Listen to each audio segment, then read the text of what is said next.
gotten a really good response on the show I did with my brother. Yeah, I liked it a lot. It was very good. Did you see on Facebook when my mom commented and my brother's like, "Oh God," because I don't think No, he realized she was gonna listen to it. no. What did Like he there was a say? comment from my mom, and then Carson's just like, "Oh God." That's funny. I think he didn't. Yeah, it was a little risque, but there was nothing too bad in there. It wasn't totally horrible, but I think what my did it? mom, my mom, my mom's first thing was like she didn't know that about our babysitter, that she was the one that showed us the scary movie. I think my mom always thought that we watched it on our own, which doesn't even make any sense. Because like, why? When were we ever on our own where we could watch a scary movie? We had a nanny like pretty much all the time back then those days. Well, it made for some funny stories anyway. Oh Your yeah, brothers would crack up. It's fun to hear the two of you guys like as brothers interact. yeah. It was good. It was cool. It definitely made him realize that it was a fun thing to do, so he'd want to do it again. Yeah. Some people are like, oh, I don't want to do that, and then when they do it, they're like, oh, that was cool.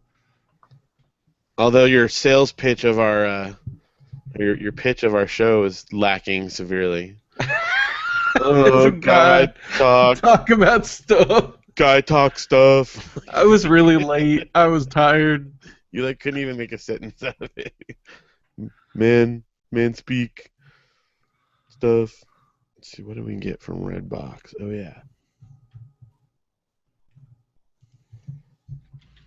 Oh yeah. And what was the other one? Oh yeah. Oh, oh yeah. We haven't like done a regular one in a while, so there's a lot of Been a while, yeah. catch up there.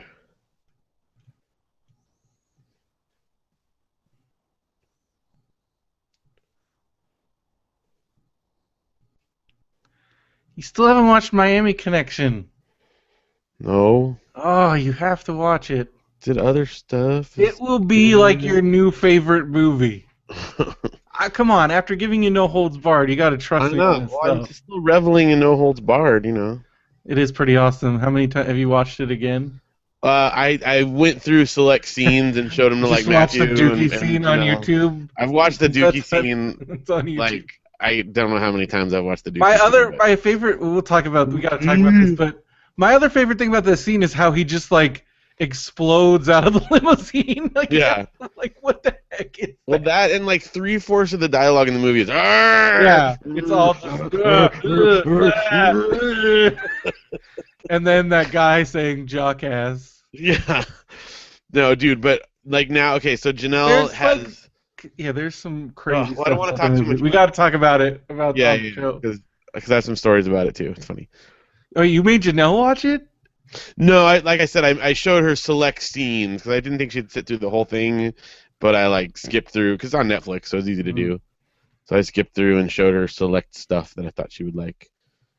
So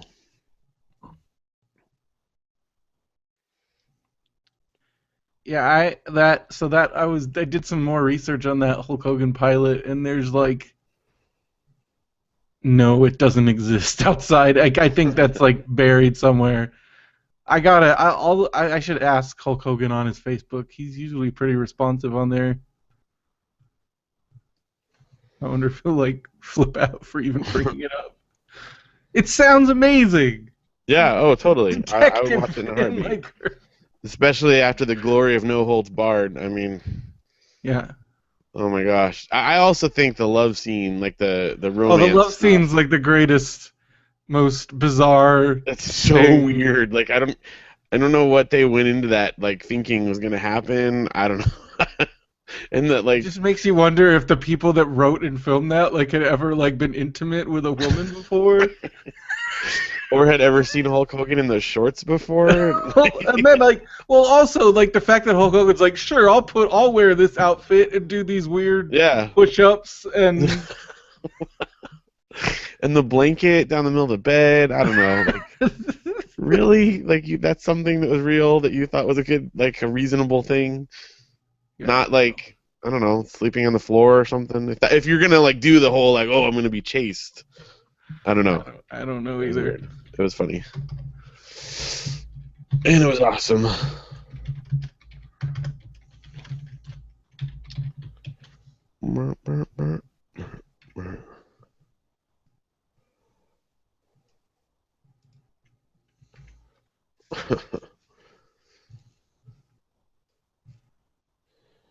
All right, I think I'm up to date. I think I am also up to date. Depending on how much time we have or whatever, I I don't do know have a if I'm going to be Nintendo able to. Power.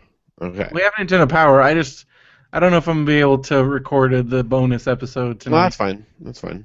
Because I got to get up early tomorrow because I'm driving up to Reseda. Oh, you're gonna see how Daniel and Mr. Miyagi are doing? Yes. Awesome. Just swing by the apartment complex. Yeah, yeah. It's good. Jump over that fence. Check out Or what's going on at Cobra Kai. go to the high school and go to that Halloween dance. Okay, there was a guy I swear I'm not imagining this. There was a guy dressed as a shower in that, right? He had like a shower curtain. Yeah, that was That was in Karate Kid. yeah, absolutely. Okay, because I remember that costume and the fact that like I can't believe that I never saw that in real life anywhere, but I know that costume existed and I couldn't quite remember where. Like that was No, that's Karate definitely Kid. Karate Kid. That was wasn't that Daniel's costume? Maybe. I'm pretty sure it was Daniel's costume. Okay, I just remember a shower costume. No, I Now think you're better right. look it up. I'm gonna just double check.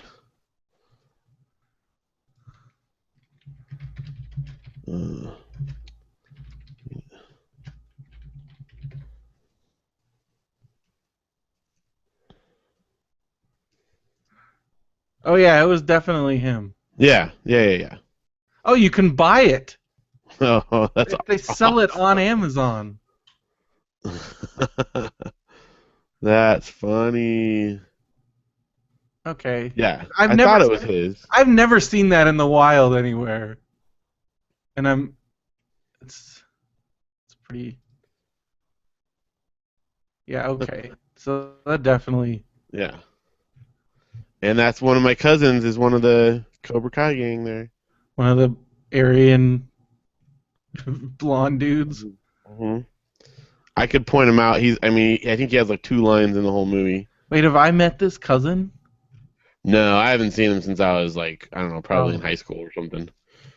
He's the one that he was on Head of the Class also. He was like one of the main people in Head of the Class. Oh yeah, that's right. He had a couple other Okay, shows and stuff. I know who it is. Yeah, okay. Wow. He did an episode of Is he a Vecchio or is he a Rogers? no, well, he's not from the Vecchio Neither? side, Okay. but he's actually it's Tony. His screen name is Tony Odell. Okay. I wonder if he's done anything lately. I don't think he's been acting like in the last few years, but let's see. His real name is Anthony Dell'Aquila, but stage name and But whatever. that was too Italian. It Yeah, was too apparently. ethnic. Let's see. Oh, he did an episode of Shake It Up in 2011. No way. What My the heck is sisters Shake watch It that Up? show. It's like I think Nickelodeon or Disney, one of those like kid shows, but they love it. And he did George Lopez, Suddenly Susan, and then Head of the Class. He was 114 episodes of that. It was like his main. Yeah, he was the dude on Head of the Class. Yeah, like the smart Yeah. like preppy guy. I remember because I already thought it was cool that my cousin was in Karate Kid, and then I remember they did a spoof in Mad Magazine of Head of the Class, and there was my cousin drawn in Mad Magazine, and that was That's maybe the even ultimate. more ultimate awesome. So I feel like if I were my 3 things, if I were ever to be like an actor or somebody famous, is like getting spoofed in Mad Magazine, hmm action figure, video game character. yeah, and I Those would are, say like, the something big on things. Saturday Night Live. Oh, Maybe that's too. true. Saturday Night Live spoof, Yeah. but action figure and video game, those are pretty big. Yep. Oh, he was in Chopping Mall, aka Oh, Killbots. dude, yes, he was. Oh, have you seen that movie? No, I probably should watch it. Oh, okay. As a I don't cult know how. movie, I thought you have to have seen that movie. That's like the cult movie of the 80s. No. They're trapped after hours in a high-tech They used shopping to mall. show it on KTTY like all the Huh. time. I wonder, like, how high is his billing on that? Oh yeah, he's like Yeah, second he's one build of the on main IMDb. guys in it. Yeah. Oh, Oh, funny. dude, you got to watch that movie. It's I wonder if ridiculous. it's on Netflix. I don't think so, but you can probably buy it on DVD somewhere for like $1. It's always in those bins. What is it more known as? Killbots or? I think it's Chopping Mall now. Like when it was on TV, it was Killbots. Like, because they used to show it on, KTTY had like the midnight movies and all that Yeah. Oh stuff. yeah. They showed it on there like constantly. That's when I used to watch it. It's It's just, available on Netflix DVD, but not streaming. it's like these mall security robots that go bad and then like kill everybody. He did an Airwolf. Otherworld was like they did a pilot and they actually did 8 episodes. It was really cool, but it was like if I remember correctly, they were like in a different dimension. Like they were like each episode they traveled to a different dimension or something. Because we got to watch them like before it aired, and then it was canceled right away. That was pretty cool. I can't believe you've never seen Chopping Mall. Like sometimes I wonder about you and your cult movie stuff. They've had to have done a Mystery Science Theater 3000 about it. It's very Maybe possible. they And it's haven't. also possible that once I start watching it, I'll go, oh yeah, I've seen this. It's pretty great. Trying to like just looking at like screenshots. I don't know that robot looks kind of familiar. It's one of those. It's like a pretty go-to cult movie. I wouldn't be surprised if I'd at least seen part of it or something at one point. And like I Because like said, it the was main, on TV. I feel like if you were watching like KTTY or KTLA or KTTV anytime after like 10 p.m. on a Saturday, it was on at some point. yeah, like the robots look familiar, so I'm sure I've at least seen like clips or that's part of it. Yeah, and it was, and I know it originally was like there's like 3 different names for it, but I know it was Killbots when it was on TV, but now it's mostly Chopping Mall. Chopping mall. That's funny. All right, let's do this. We do it. All Let's right, let me do it up. close out all these tabs I just opened up to look all that junk.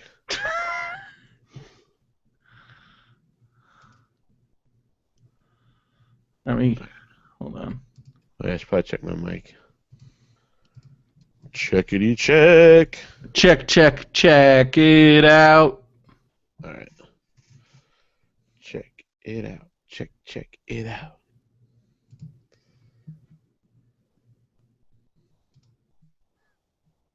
All right. You ready? I'm ready. You ready? I'm ready. All right. 1, 2, 3. Record. Hold on, let me check something. That's good. All right, that's why the gain is like way up. Do you want to restart or just? No, it's fine. Okay. I was just getting a lot of like ambient. I don't want to pick up too much, because then I'll start picking up my refrigerator. Like in the back, I'm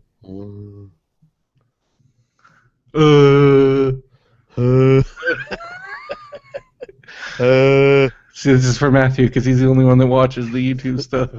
He's the only one that would know what we're doing right there too.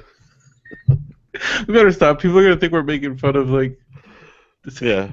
No. Just my brother. That's Just all. Matthew. I still do that though. That's the thing. Yeah. Well, I mean, it works. It just was the funniest thing in the world. I'm out in the middle. What's happening in here?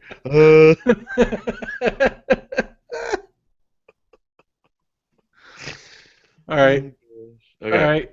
Okay.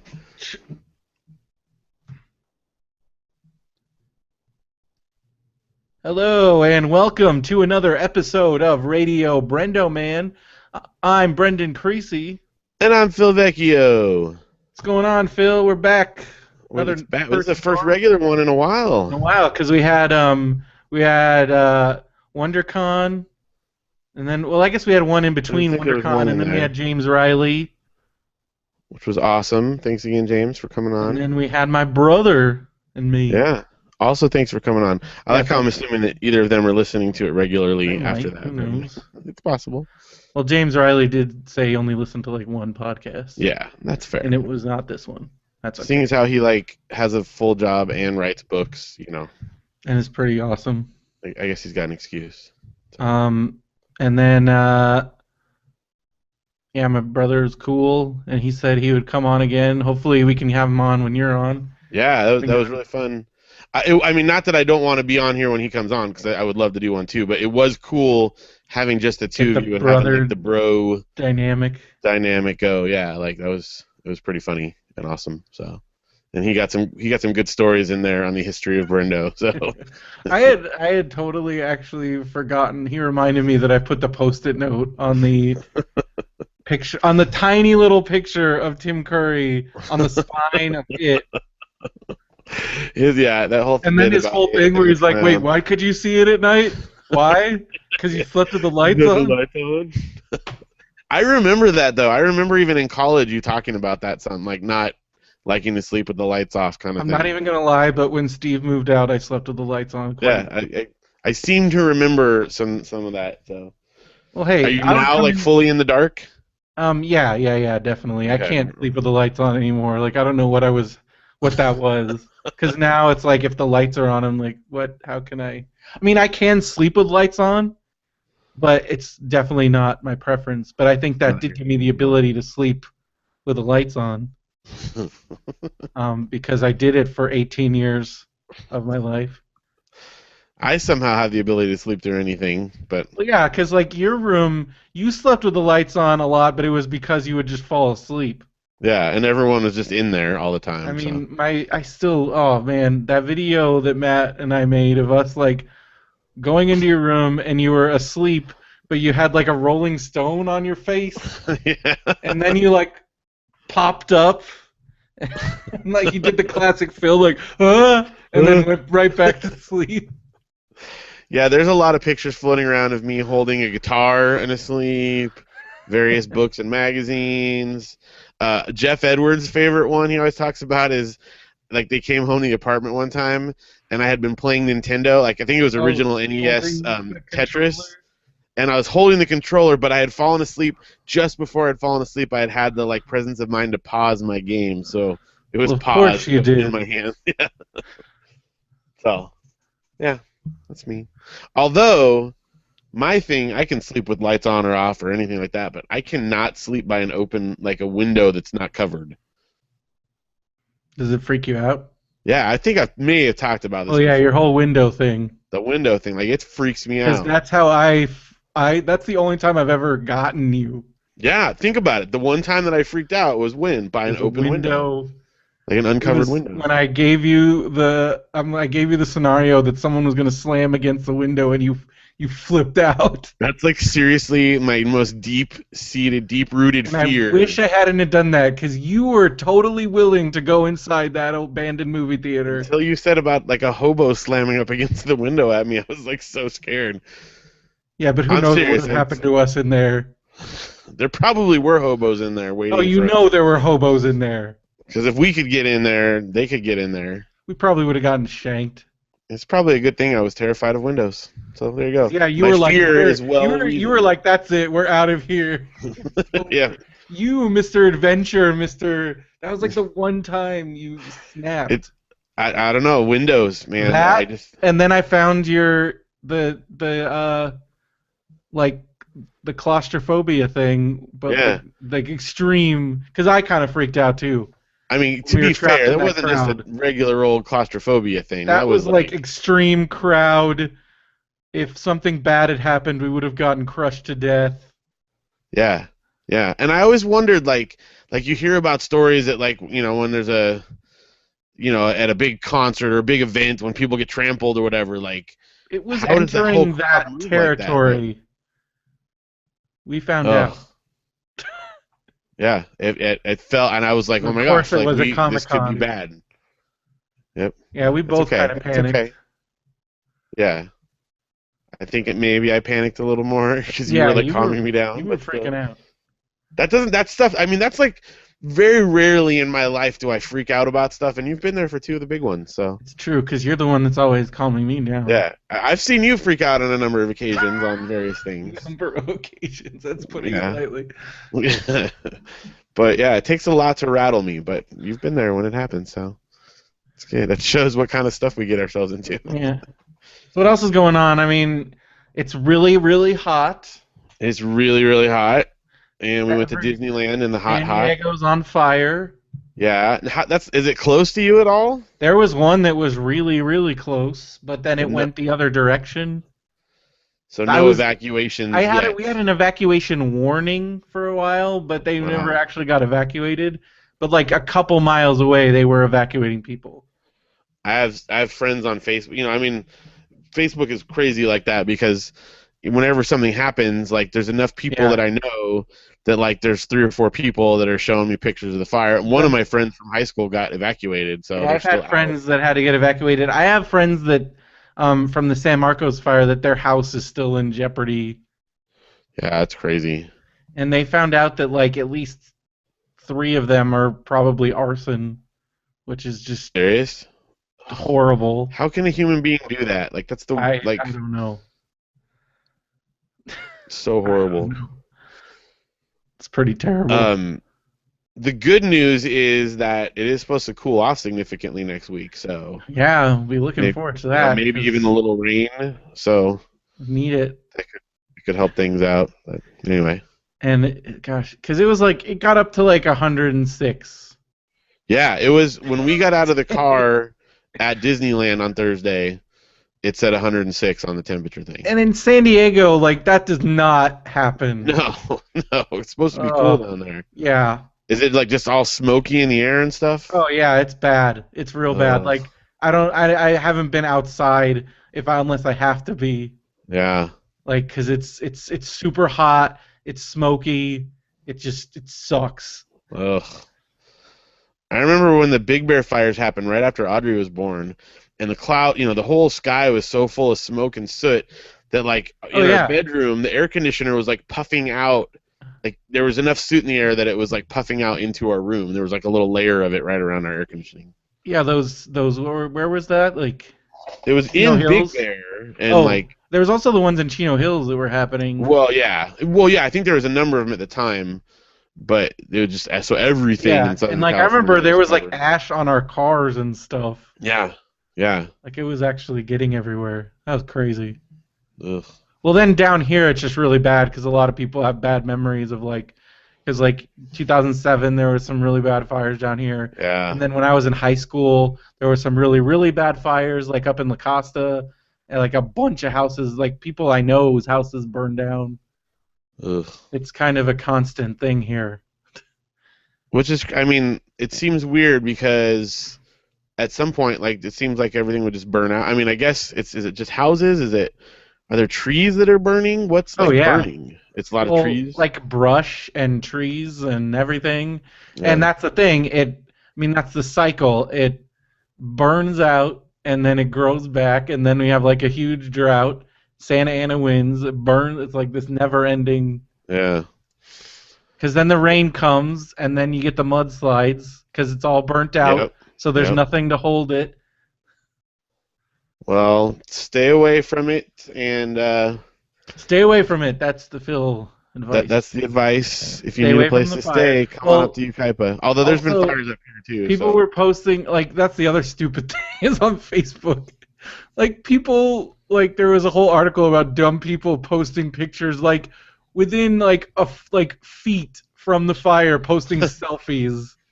And it's Oh like my you gosh. know how fast like forest fires can like Oh yeah, because it's been like mega windy right now yeah. too. Like there's video of like a fire like consuming like it's crazy how fast and how quickly things can shift. My friend actually got a video of like one of those fire tornado things when it's like Oh yeah. super like when it gets like the huge draft and like it sucks up all the oxygen and like it makes like a funnel and like so Yeah. that's happening. You don't want to be taking time to take No, that's This is just where it's got to not smart. stop. Got to stop. The selfie epidemic. I don't think. I mean, like, do you think that? I feel like the iPhone was the first phone that had the front-facing camera. I think so, yeah, where you can They actually see yourself. I Yeah. wonder if they regret that now. 'Cause it's like, look what you did. I don't know though. I mean, Because they're that making like plenty of made the money from it. selfie like super easy. But if you think about it, I mean, it's not like that they invented it. Do you remember Yeah. like our Well, there's first digital always been. I camera? mean, there's all. Yeah, you had the flip around thing. Yeah, with the screen that could flip around. So we really liked it. I mean, it's useful, It is. but it also, But it's gotten out of control. any good tool can be misused, So, I don't know. Like people It's funny. taking selfies. This book, the book that I'm reading right now, which we'll get to books later on, but it's written in like 1984 and it's set in 1984, and it follows this like tour group of kids that are going around on this trip around the country, and one of the characters is like the camera kid, and he's got a whole bag of film and like a light meter, and like every time he's like finds a picture that's worthy of taking, it's like this big ordeal, and then he like logs, like he has a little log book of what each roll of film contains, Man, and remember it's like, all that?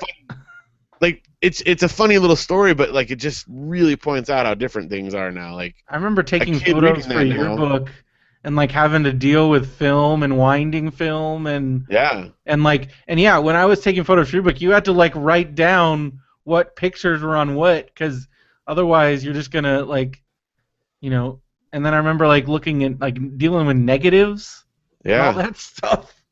It's just crazy that like how different things Now are it's now. like click, click, click. I just took 10 pictures. Oh, I'm gonna delete 80 of them. I'm gonna touch this one up. I did that all in a minute. Boom. Yeah. Send that to everybody I know. Print it out. Done. And like, remember Photomat? Like going to Photomat. That was like a weekly thing for us. Like, all right, going to drop off new pictures of Photomat. Yeah. And then I remember like in the Vecchio house, this happened probably more often than other people's, but like we'd be cleaning out a drawer or something, and you'd find an old roll of film, and be like, oh, let's see what it is, and then it was like some vacation you took 10 years earlier. I found a roll of film, and I think I know what's on it, and I want to get it developed, but I honestly don't know where to. Do they still develop film places? Yeah, like you've got a. It's an Advantix. It's Advantix film. Do they still develop Advantix film? That might be take a little more research. I don't know. Remember that? Remember Advantix? Yeah. I had like Advantix cameras because I thought they were cool because you could take panorama shots. Yeah. And like, so I think these are pictures from Coachella 2004. Wow. Like when I went with Jerry, because I know I had my camera with me and I know I took pictures, but I don't remember ever getting developed. And this is an undeveloped roll of Advantix film, and it says it's from 2004, so I think that's where it's from. Also, how crazy is it that as recently as 2004 you were using a camera with film? Well, I was poor and I couldn't afford a fancy. No, but I mean we got our first digital camera right after we got married, when we got married in 2003. Yeah. So, well, actually, I think I did. Behind. I bought like one of those like $40 cameras at Walmart, and I was like, this thing is garbage. Yeah, but I mean, I actually think I bought a toy digital camera trying to mess around. Like I think there was like a Barbie one or something. It was like Phil is, as Derek points out, Phil is chastising someone for using outdated technology. Not chastising, just remarking at how different it is and how quickly it changed. It's true. Yeah. No, Derek we were. There's no. I still have my film cameras probably laying around somewhere that I kept around thinking I'm sure I'll use this again, and I really should just get rid of them because when are you gonna... let's be real, I am never going to use that again. And if you do, you're never gonna go get the film developed. Yeah. Well, I mean, it's for me being cheap. It completely makes sense because you don't have to pay for. I mean, think of how much money we spent developing film. Half of your pictures. At least for me, like I wasn't a very good photographer. Right, like, half of them I always had crappy terrible. cameras, so like a bunch of them were terrible. Yeah. And because I remember when I was a kid, I had this camera. It was the Mickey-Matic, My I remember those. and it took like that. What was that film? Like the roll film? Like there was like the weird shape. Yeah, it had like, was it like the double roll one? Yeah, yeah, with the Yeah, I two don't know what you rolls. call it. And it was like, and like the pictures sucked. They were so Oh yeah.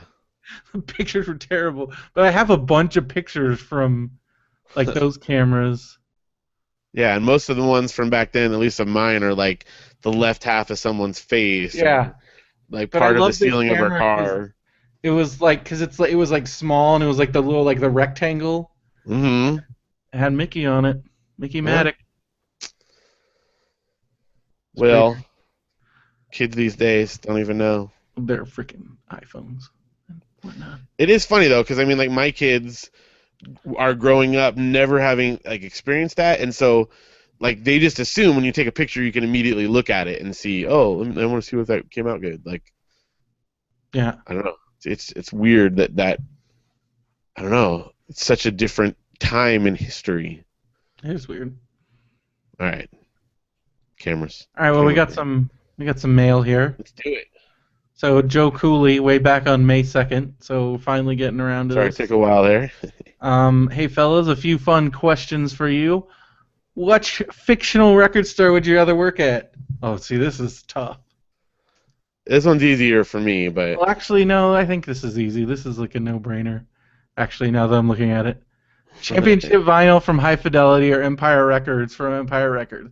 Personally, as much as I would love to work with Jack Black, I think I would go with Empire Records. It just seems like a more upbeat and fun work environment. Yeah, but come on, championship vinyl. yeah, That's like, come on.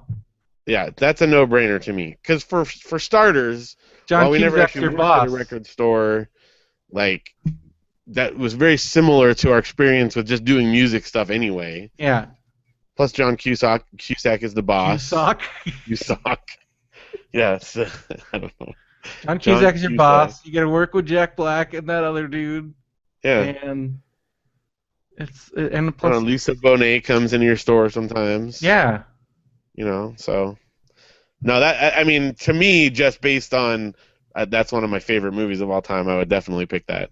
Yeah, I think I'd have to go with that. But Empire Records would also be awesome because it seems like a lot of crazy stuff happens throughout the day there. That's true. And you might like hallucinate and Gore starts talking to you through a TV. And that sounds cool. Although, and then I do like Empire Records policy of like of who gets to, like getting to play the music and you get one veto. Yeah. I like that whole thing. But playing the list game in High Fidelity, we do that anyway. That's true. I mean, that's our And some you of get our to bring in mixtapes. yeah. And They go out to shows at night. Yeah, they do go out to shows. Like all they do, it seems like they all put live on at Empire shows. Records. Yeah. Like that's all they do is hang out there. That would get Yeah. old after a while. I don't know. I to me that's an easy one. At Empire And Records, they put on a show on the roof of the. yeah, but see, to me the High Fidelity show is like way more realistic. That's true, and they have their own record label, which we have experience with. Right. And in fact, I remember. I mean, many things in that movie rang true, but Well, yeah, I remember- specifically. As soon as I saw that, I came over and I'm like, Phil, you have to watch this movie. It's like they Well, stole. you know, remember who saw it first in our I gang? thought it was me. Of us, but Janelle saw it before any of us. Okay, She went and saw it like Okay. opening night, that's all right, because she and was then like, came and said like, this is the story of you guys, and there's like a character for each of you, and you have to go see it. And that's right. yeah, it was like one of those rare movies where we went and saw it before it got to the Dollar Theater because we were told it was that I important. remember the two movies I saw in the regular theater that year were High Fidelity and Beyond the Mat. Because otherwise, like, I couldn't afford to go to the Yeah. normal movies. It was Dollar Theater all the way. So yeah, and I mean, Empire Records is a good movie and all that, but the music, especially the song, like they build up this whole like song throughout the whole movie, and they get to the end, and that is it Sugar High? Yeah. Is this song? I hate that song. It was such a letdown. Like they built up to this also amazing Renee thing. Zellweger is not very good. No, Yeah. it was a letdown. Whereas in High Fidelity, they went the opposite direction because you build up this whole time that Jack Black is going to be in this amazing Oh, band, or that scene is amazing, and Jack yeah, Black like is amazing. it was the only way they could have done that and actually fulfilled the promise that they had set up. Yeah. Because whatever it is, eventually, and maybe part Sonic of it was Death I didn't. Monkey. So yeah, Sonic Death Monkey and the whole thing, and that's not going to age. That joke that'll still be funny, 10 years from now or 20 years from now. Whereas Empire Records was very like it's very much of its time. It's still pretty great. Yeah, I'm just saying. As far as it goes, I definitely would say Championship Vinyl. Plus, it's based on the Nick Hornby book, and that gets double bonus points. Oh, okay. Here we go. This one, oh man, I don't know. Would you rather go on a swashbuckling around the world adventure with Indiana Jones, a time travel adventure with Marty McFly and Doc Brown, or an ectoplasmic adventure with the Ghostbusters? And Joe says I gotta go with Indiana Jones. This is really hard. Oh gosh, they're all awesome, and they're also like I feel like in reality I would probably choose Indiana Jones because I would be too scared during Ghostbusters, and like I feel like Yeah. I know that the time travel adventure something is gonna go horribly wrong. Yeah, that one seems way more stressful. Although you got Nazis chasing after you with Indiana It's Jones, true. so I'm gonna have to go with Ghostbusters just because that's like that was my dream for like most of my young childhood. you would have a heart attack if that happened though. Like you would But just I be would have a screaming and proton. terrified everywhere. But I would Yeah. have a proton pack. I could Well, blast you'd probably them. blow up someone else. You'd cross the streams like True. instantly. And Indy's, as Derek just pointed out, Indy's buddies die. That's true. Yeah, he's the only one that. Well, okay, unless you could be I would be what's his name? Zapata. John Rhys Davies. Johnny Davies. He's the only one that makes it through. Derek says he saw $1 Million Arm today, and I think John Hamm should be the new Indiana Jones. I would be down with that. I would definitely buy John Hamm as Indiana Jones. Totally. I would much rather that be handed on to him than Shia. Definitely not Shia LaBeouf. Shia, however you say it, I don't know. He looks like the original design. So Yeah, he's got. I mean, I could Fair. definitely see that. If he became the new Indiana Jones and Clive Owen became the new James Bond, we'd be in a perfect movie world. Phil, what's your adventure? Okay, so this is a really tough one because you're talking about some of the all-time best. But I gotta movie go with series. Marty and Doc. I mean, I don't know. I couldn't choose. Okay, so to me, I think that Indiana Jones would be more my speed because the Ghost one would just be too terrifying. Like I know that they make it look all fun and stuff, and you got Bill Murray making wisecracks and stuff, but in the end, that's terrifying. Like I would freak out. I would definitely freak out, but I would love it the whole time. Yeah, yes, but if we're choosing, the time travel one would be super awesome, and I'd love to hang out with Marty McFly.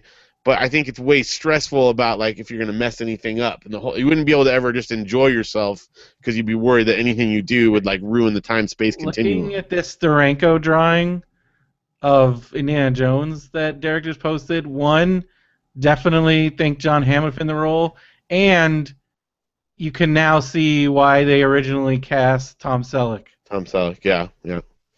Because it definitely looks.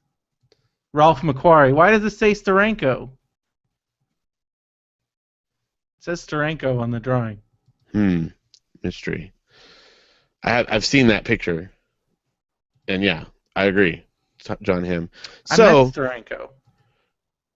I think going on the Indiana Jones adventure, A, would be fun. You get to travel around the world and stuff, and B, the brains aspect of you get to think out and solve True. And you get to travel all over the world. Yeah. And it's exciting, but that is pretty dangerous. Yeah, I don't know. And you got face melting and heart rapid aging and hearts being yanked out of the chest. I don't know. And they're all terrifying. Having to eat monkey brains and all that stuff. I mean, that's all Temple of Doom. Maybe Back to the Future would be less terrifying. But Back to the Future, something bad is gonna happen. You could erase yourself. Yeah. And then you'll end up having some weird thing with your mom and. Yeah, that's true. I would definitely not go back to when my parents were kids or anything like that. Well, that's true. As Derek points out, we've all been on an adventure when you saved Indiana Jones, been the new Ghostbuster, and went back in time and Doc's time machine between the theme park rides and the Ghostbusters video game. You get to do all those things. That's It's all true. pretty great. It's true. All right, here's my final answer. I would go with Doc and Marty back in time to go on an adventure with Indiana Jones. And then the Ghostbusters show up And they would, yeah. to take care of whatever thing. All the stuff that we killed then, there would be like ghosts for them to get later on. Cool. All right, good question. All right, then he says, finally, what are your thoughts on the upcoming Star Wars movies? With the official announcement of the original cast returning, as well as Lawrence Kasdan writing, I find myself getting excited about it. I keep having to remind myself of the disappointment of the prequels. I'm trying to maintain a feeling of reserved optimism.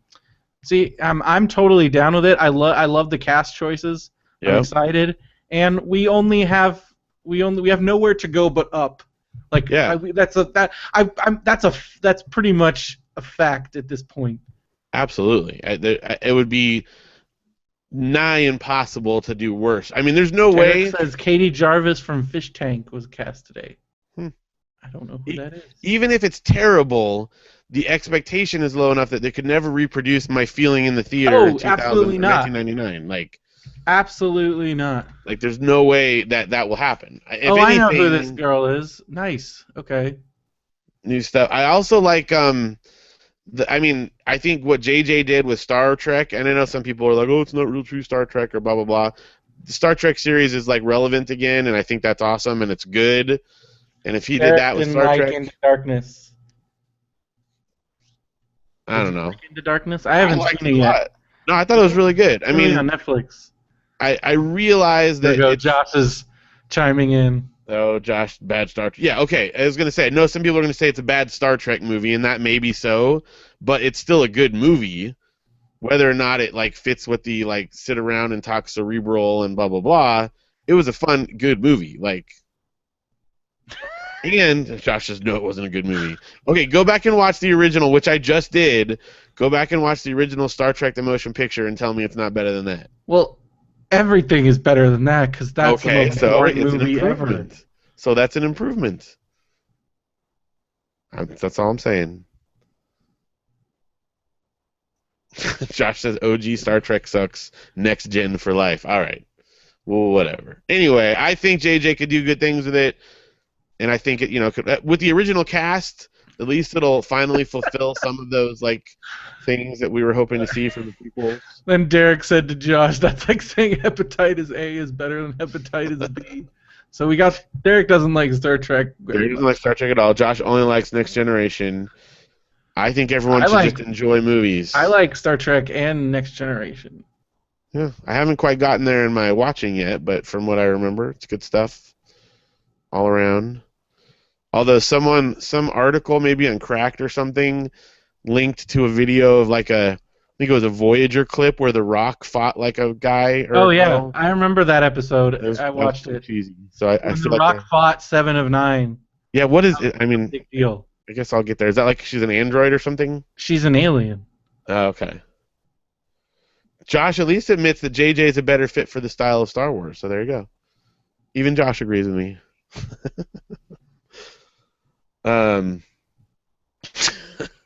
Josh says, I think Star Wars is super dumb in general. Oh, Derek went on Star Trek Adventure. I always wanted to go on that. I never got to. Do you remember the Star Trek experience at Universal? Yes. That was awesome. I did go on that. I mean, I saw it. I didn't actually go, get to be in the thing, but... Anyway, I think it's going to be cool. I think that it's cool that the original cast is in it. And, yeah. It could not. There's no Jar Jar, so can't be any worse than that. What if they find a way? They won't. And okay, and here's the one other big thing, and this is gonna sound like whatever, like it is Lucas. It's still Lucas. Well, it's not Lucas, but it's still Lucas Arts, and they're still gonna try and sell. It's still Disney. They're gonna have something in it that's gonna sell toys. Yeah, but think of it this way. Everyone was freaked out about when Disney took over Marvel Universe, and they're going to ruin it with Disneyfying it and stuff. And they've put out some of the most amazing movies ever, period, under the whole Disney Marvel thing. So Disney Star Wars, I don't know. I think they've proven themselves Yeah, already. but So as Derek points out, Marvel was already doing that. This is like a yes, brand new. but I would venture to say that it got even better once Disney took over. I think the movies have gotten better since then. Yeah, but it was on top of something already established. Whereas Star Wars, you're starting from. Yeah, but there is a history of good Star Wars, just not the most recent history. As Derek points out, they have a hands-off policy with Marvel. Like they don't have that with Star Well, we'll Wars. see. I guess It it's all all. remains to be seen. And again, like I said, we're just. I still think we have nowhere to go but up. So Yeah, exactly. They can't make it any worse. And look at what they've done with Star Wars in parks and stuff. I mean, the old Watto.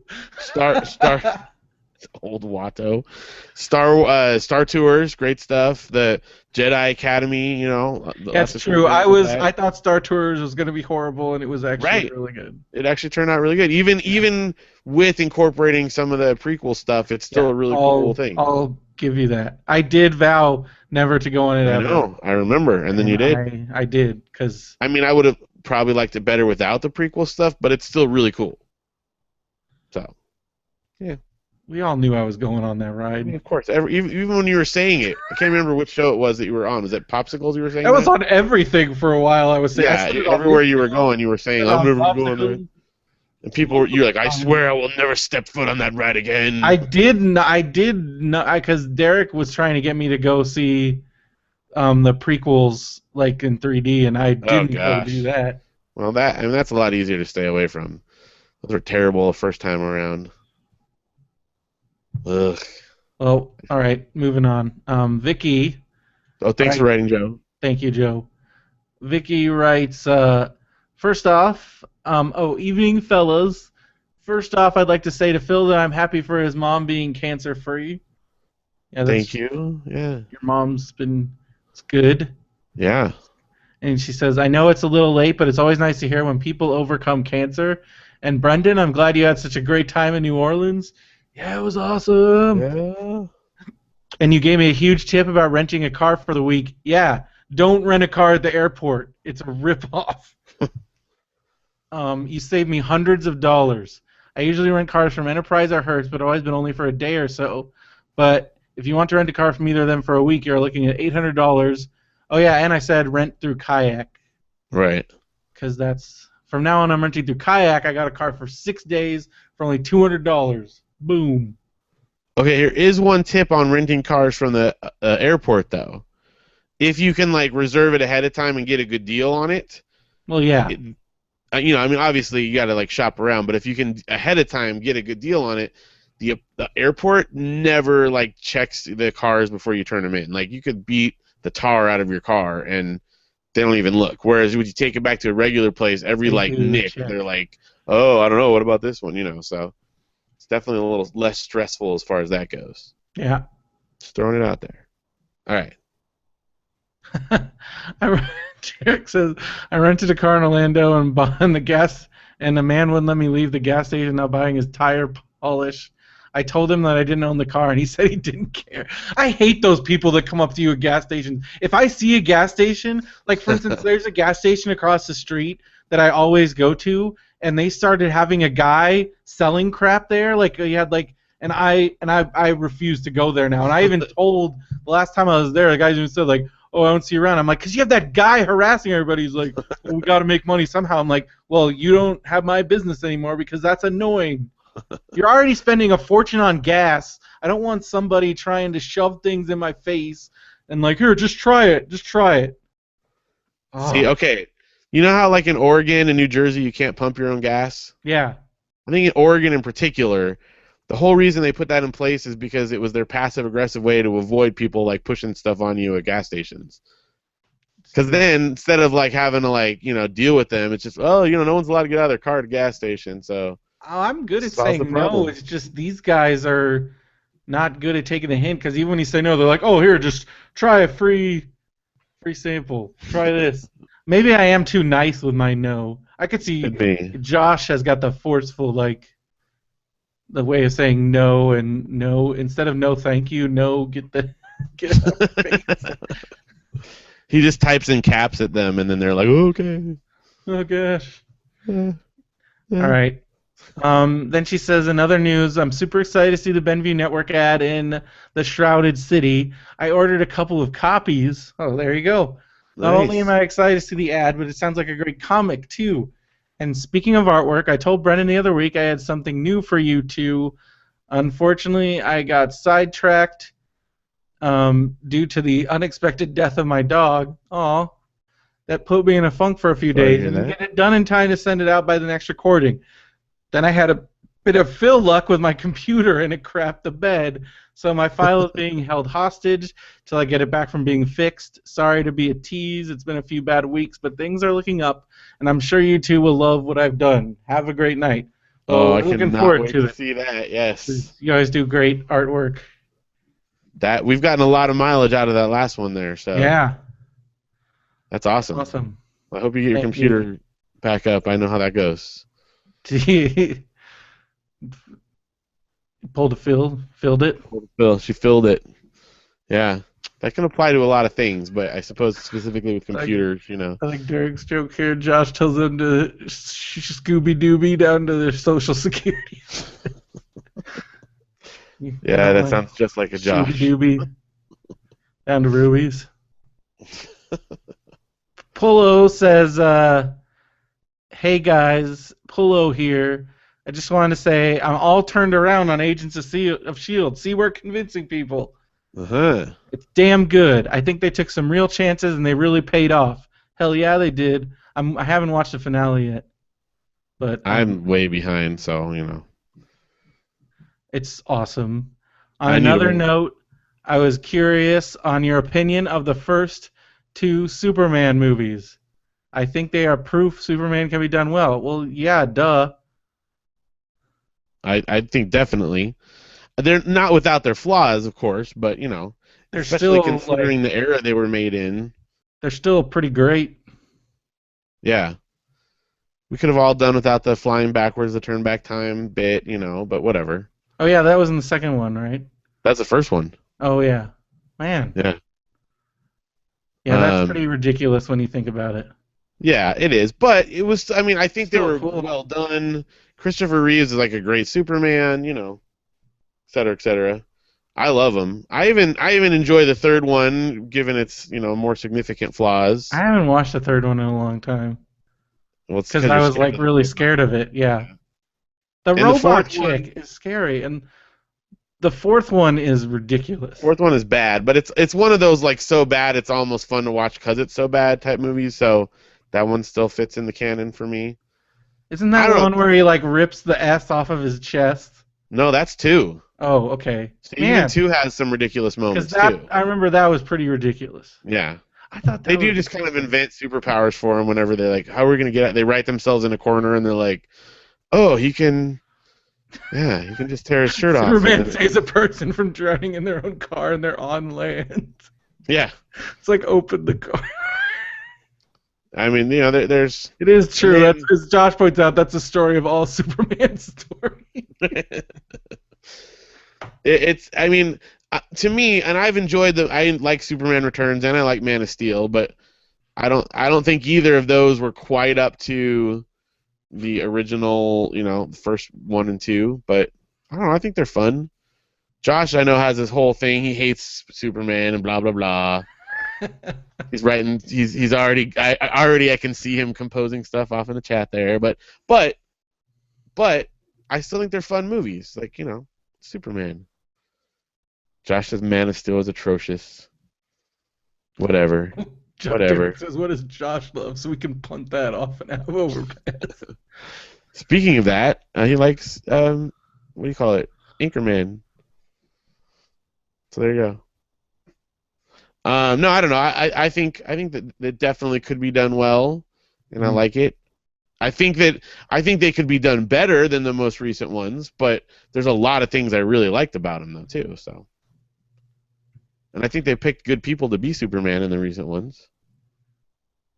Well, you know what I like, and I think you can pick good people to be in. Yes, that's good. Listening to us on Stitcher. You can like that. Go to Radio BrendoMan and radiobrendo.com. Click on the Stitcher link and sign up there. You should do A that. lot of good podcasts on there. You should like us on the Stitcher. Did you see the Batman picture, Phil? I did, yes. Ben What do you Affleck as Batman. It's cool. It's very Dark Knight Returns.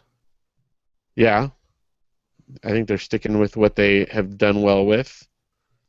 But he looks good as Batman, I think.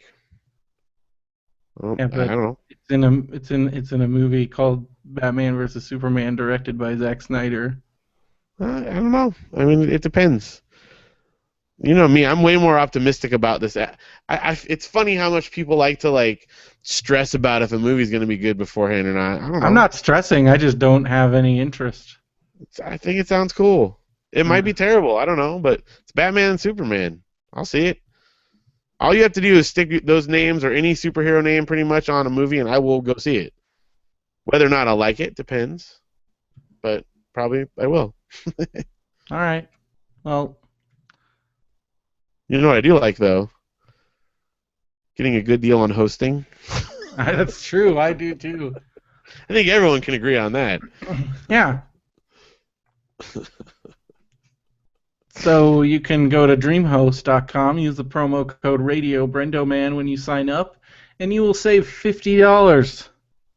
We can all agree that saving $50, 2 thumbs up. Yeah. How can you not? You also get a free domain registration on top of the one you already get. So that's like 2 domains. Start your web empire. All right.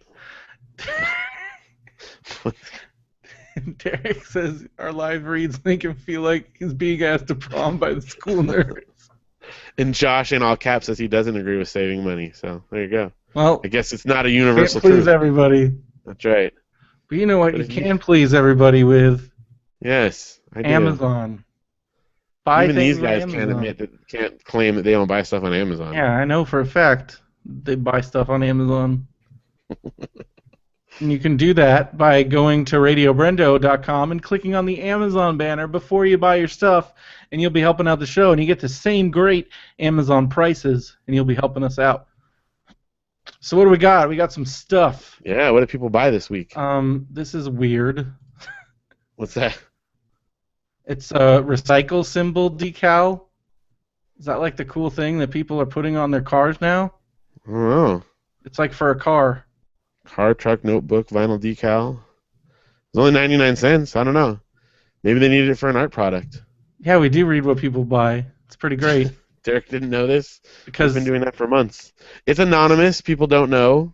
We don't tell you. Nobody knows who bought what. It's not tied to any person. It's Unless just you buy like a Derek Armijo personalized, mask or something. I don't know. Something dumb that has your name on it. It's not tied to the person. It just says somebody bought this. And that's cool. That way you get to hear your stuff read out, so you know you're contributing. We got an NIX X08D, one of those digital photo frames. Yeah, that's cool. With a motion sensor, so maybe it only comes on when people walk by it. Cool. That's cool. That's true. Motion sensor automatically turns the frame on and off when you enter or leave the room. Nice. And then it's like, hey, look at this picture. So if a digital picture frame shows a picture when no one's there to see it, is it still showing the picture? Okay. I think so. If nobody's in the room, then it's not going to turn on. All right. But how would they know? How do they know? Because you're not there. All right, what else do people buy? Spare lithium-ion battery for Samsung Gravity Smart and Gravity Touch 2. So get those batteries. Good deal. Android tablet. Whoa, only $50. Wow. 7-inch Android tablet from Pronto Tech. Yeah, that sounds quality right there. Hey, they got it for $50. How bad could it be? Sounds like Cinco, the Cinco tablet. Cinco. Pronto. Even better. I mean, the specs don't sound that bad. Dual-core processor. Yeah. Ooh, Craig's got a nostalgia detective. Yes. You're Um, gonna submit it? Write it down? let's is he let's hear it. Let's hear it, and then we'll do it once we finish Amazon. Yeah, yeah, you can put it out there. Put it in the chat. Okay, Sorry, we'll take no, any that's ones. fine. We want nostalgia detective cases. We're on the case. We're on the case. SanDisk SDHC flash memory card, 16 gigs, $9.69. Isn't Man, that insane how much things that have thing has gotten gone cheap. down? Remember when something like that would cost like $100? Well, there was a time when that didn't even Well, that didn't exist. exist, of course, But but I, 'cause I remember when we got our first gig one, and it cost us like $40. But we're like, well, we could save a lot of stuff on there, you know? $9.69. Yeah. All right. All right. Then we got Major League Wild Thing Edition on Blu-ray, $5. Nice. Although, are they still doing the whole like lame joke or lame name edition thing? Of course they are. I kind of thought that they were over that a little because it was getting ridiculous for a while. Like every movie had a Tommy Boy, the La La Old La Luke, Frankie You Are My Father Edition. edition. Come on, really? The um, Dumb and Dumber, the kid that had that bird that died edition. That's stupid. okay, Craig's gonna let us know. Okay. So we'll wait to hear from you. You can either email it or whatever. Yeah, Just let us know. definitely. We'll do it. Well, I think like Blu-ray, there hasn't because of digital and Netflix and everything. Like Blu-ray's got to be on the downswing. Yeah, Josh is saying in the chat, for those listening at home, that Blu-ray is failing faster than Sony thought. I haven't bought a DVD or a Blu-ray in a long time. Well, you know it's telling when me, Phil Vecchio, stopped buying DVDs and, whatever. And you Like, never I don't even went to Blu-ray because know. I didn't. I never. I don't. I mean, I still love physical media for most things, but I don't buy movies anymore. wow, Sony lost over $1 billion. That's Yeah, I mean, crazy. very rarely. There's a few things that I will get on DVD still, but The only very stuff rarely. I get on DVD is stuff sent for me from Kickstarters, and I usually get the digital download, and then the physical copy is also part of that. But I have 3 physical copies I haven't even opened because I got the digital download. Right. And it's got to be something that like I know either I know is not going to go on streaming or is very not likely to go on streaming, or Yeah, that but has like some special features I have to see, which is very, very rare. yeah, So yeah, for me it's just like nothing. yeah. I mean like a Freaks and Geeks kind of thing. It's got to be on that level where I would actually watch the special features. So Yeah. for that reason, I will always keep my DVD of European Vacation because come on, best commentary ever. All right, we got JVC inner ear sports clip headphone. Nice. Oh, you missed the. Did you do the DVI adapter cable? Oh, I thought I did that, but I guess I didn't. Maybe not. So Amazon Basics HDMI to DVI adapter cable. That's a good deal. It's $8. That's all. Yeah. You don't need to buy any fancy cables or BS. Yeah, we've covered that, I think. But just in case. Somebody bought Pinkerton CD. All right. Good deal. Ooh, this next one is like right up my alley here. And it was only $6. Shoe goo is right up your alley. Yeah, it's like goo to like fix your shoes to make them last longer. Like if your Oh. shoes start splitting open, you stick So it in there. It, like, this is hardens up. something we should get Matt Benson for his belated birthday present. Yeah, Since he won't buy new shoes. you can make shoes last forever with shoe goo. In college, I used it. Like Is that your I secret? hated buying new shoes. Yeah. Yeah, I haven't in a long time now because Janelle won't stand for it. She'll just say you need to buy new shoes. So you would just put this goo all over your shoes so it just looked like this weird. Yeah, well, you like stick it in the crack. Like you don't spread it on the outside usually. It, like fills in the gaps and then it hardens and yeah. So if like your shoe starts to split or you starts rubbing holes through the bottom, you can add like tread to the bottom of it with the goo. Good So if stuff. you're a homeless crazy person like Phil, you can Yeah, buy shoe goo instead of buying a yeah. new pair of shoes. Janelle and I got in a debate the other day about like who hates to dress up more, and I'm like, I win this hands Oh, down. it's I said definitely you. I would hate having a job where I had to dress up on a regular basis. And she said, well, when I worked at Disneyland, I dressed up. And I said, first of all, my costume at Disneyland was the most like casual costume you can Oh, have. well, But the Craig's dress shoes that I wore, because she said I wore dress shoes there all the time, I got out of a dumpster.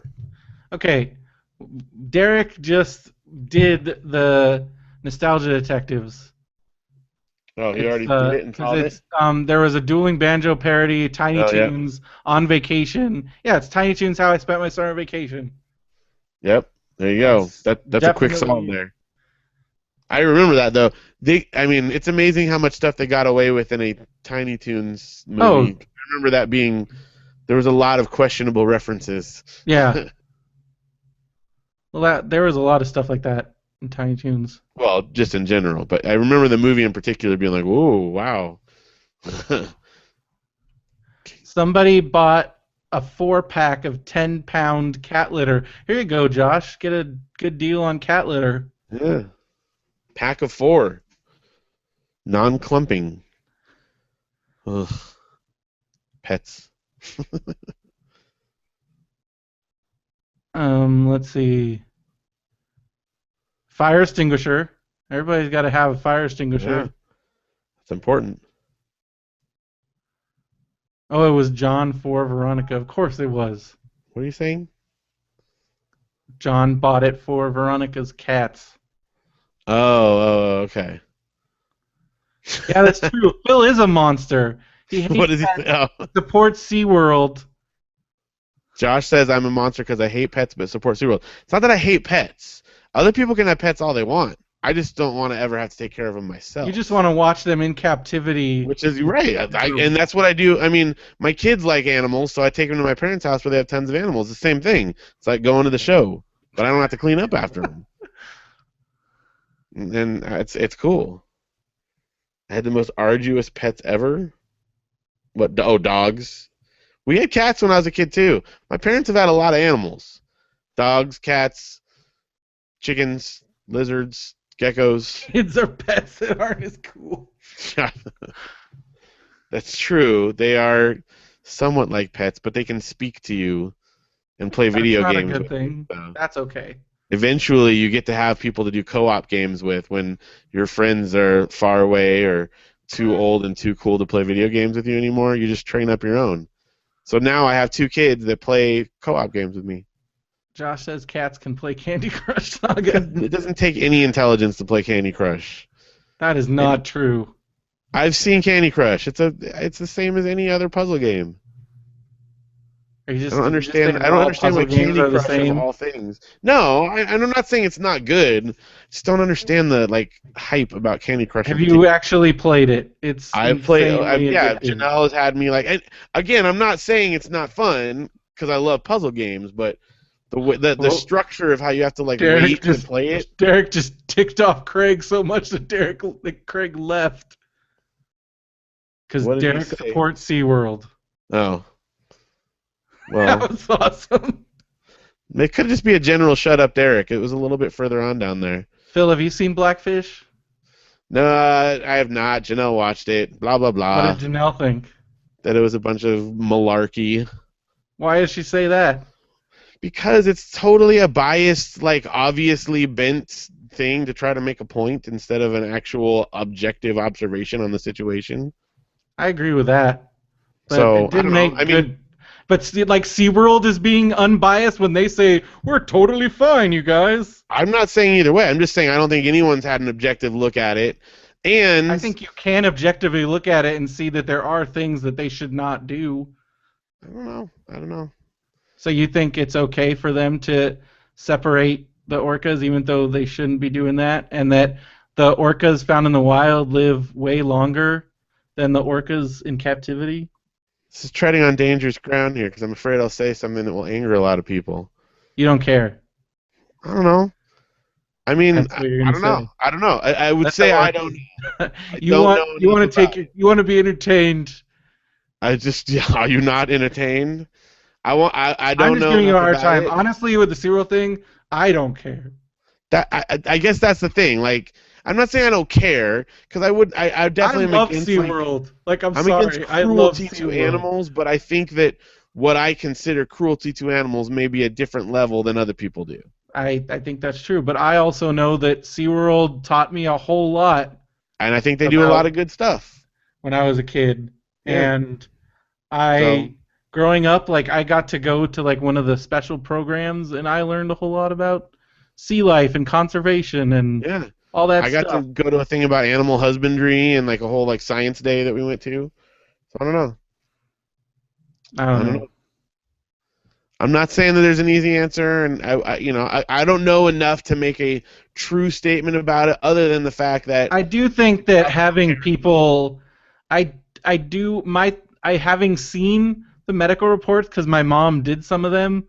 I don't think people should be in the water with the orcas. it's probably not a smart idea. They're known as killer whales. I mean, for a reason. And I've seen the videos of what killer whales do in the wild with animals, so I certainly would not get in the water with them.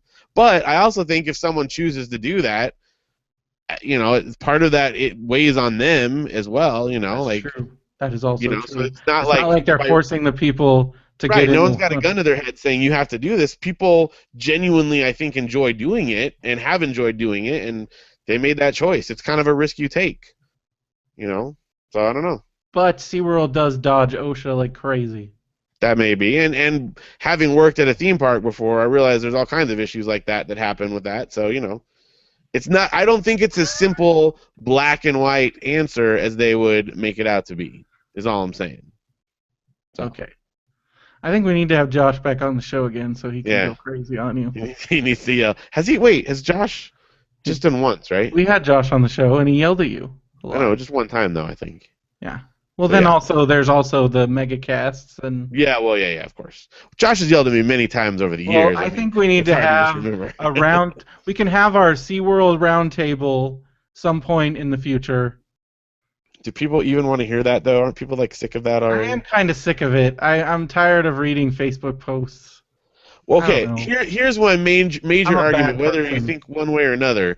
People, especially on Facebook, it tends to come out, and other social media, people make like these wild, sweeping statements that know absolutely nothing about any of it just because they watched a documentary, questionable documentary, and I think I would much rather hear an intelligent argument than someone that Well, cites there are one plenty of movie. intelligent arguments with research. I've read like Yeah, and I'm not lots of saying other there stuff. aren't. Like, because I haven't seen Blackfish, but I've read a lot about SeaWorld because I am curious. Like, I'm like, are these guys full of crap? And some of the things they do posit in the movie are, suspect. But also, like, some of the SeaWorld's arguments are a blow to crap. No, I'm So, sure. But would you not agree that there are plenty of people who make bold statements, absolute statements well, on Facebook or of course, wherever that know nothing about that's what they're all talking about? people do on Facebook. I feel like. Yeah. So that's all I'm saying. I think it's gotten very specifically Derek says Monstro was a speciesist portrayal. It is true. Just speciesist. the name Monstro. Monstro, yeah. No, but I also would go so far as to say that SeaWorld and similar type things have gone a long way to kind of dispel some of the Yeah, but as opposed to misconceptions like, around that I stuff. do feel like that we can't lump SeaWorld with like something like the San Diego Zoo, which San Diego Zoo is a non-profit organization and they do Yeah. tons of stuff for like conservation. They do introduce animals back in the wild, whereas SeaWorld is a theme park owned by a corporation No, entirely to generate profit. it's very different. I Completely agree. different. Because I know some people try to lump them all together. I'm like, you cannot do that. No, they're definitely two separate things. But that being said, I think that they have also done a lot of good stuff as far as that goes. Well, I got to give props to SeaWorld because they are providing shelter for dogs and cats during the whole fire thing. There you go. I think they do a lot of good conservation stuff. And I know some people would say, well, that doesn't outweigh the bad stuff they do, and that may be or it may not be. I don't know. Yes, Phil does have passes to SeaWorld right We now. have passes to SeaWorld, yes. You monster. I'm a monster, I know. I'm just kidding. So, whatever. I don't know. And people are entitled to their opinions. I'm not saying. I'm not saying. Wait, Josh is willing to kill an orca to make a point. He says he would throw orca blood on me. Anyway, I'm not saying that everyone has to go or that no one has a right to their opinion about not going or not supporting it. That's fine, whatever. But by the same token, I have every right to go and take my kids if I want to. And my kids know more about sea We're getting all life. caps. All caps. My kids know more about sea life and whales and marine biology than I would say most adults, and I would put that up against anyone, anytime. So let those animals suffer for your kids' benefit. That's what they're here for. All right, now that we've got that, All right, so now that we've thoroughly angered like tons of people on what do you either think side about, of it, as Justin just pointed out, what do you think about Gotham? should I know about this? I have not even heard about this. The new Gotham show. It's gonna be like Batman Gotham? Yes, it's like Jim Really? Gordon on the street being police. Is it like CSI type thing? I don't know, but as Josh points out, Josh has a good hey, point. do you like Batman? Here's a show without him in it. I haven't liked. I mean, this might be an unpopular opinion, but I haven't liked any of the DC shows. But this is a different network, so I don't know. We'll see. Could be. I saw the trailer for The Flash. That kind of looks like it might be good. I don't know. Yeah. But I probably won't ever actually wind up watching it. As Derek says, I don't like that it's now creepy to think Poison Ivy and Catwoman are hot because they're in third grade. Then Justin says, no, what, The Flash won't be good. I don't know. I That's probably a won't wind up CW watching show. it. I feel like I haven't liked any of those CW DC shows. Yeah, I don't know. I never watched Smallville either, so, you know. Plus, The Flash will always be John Wesley Shipp to me. Would you watch a a show called New York that's all about New York without Spider-Man, but it has J. Jonah Jameson in it? Sure, yeah. It sounds great. That sounds awesome, right? Derek said he would. He would.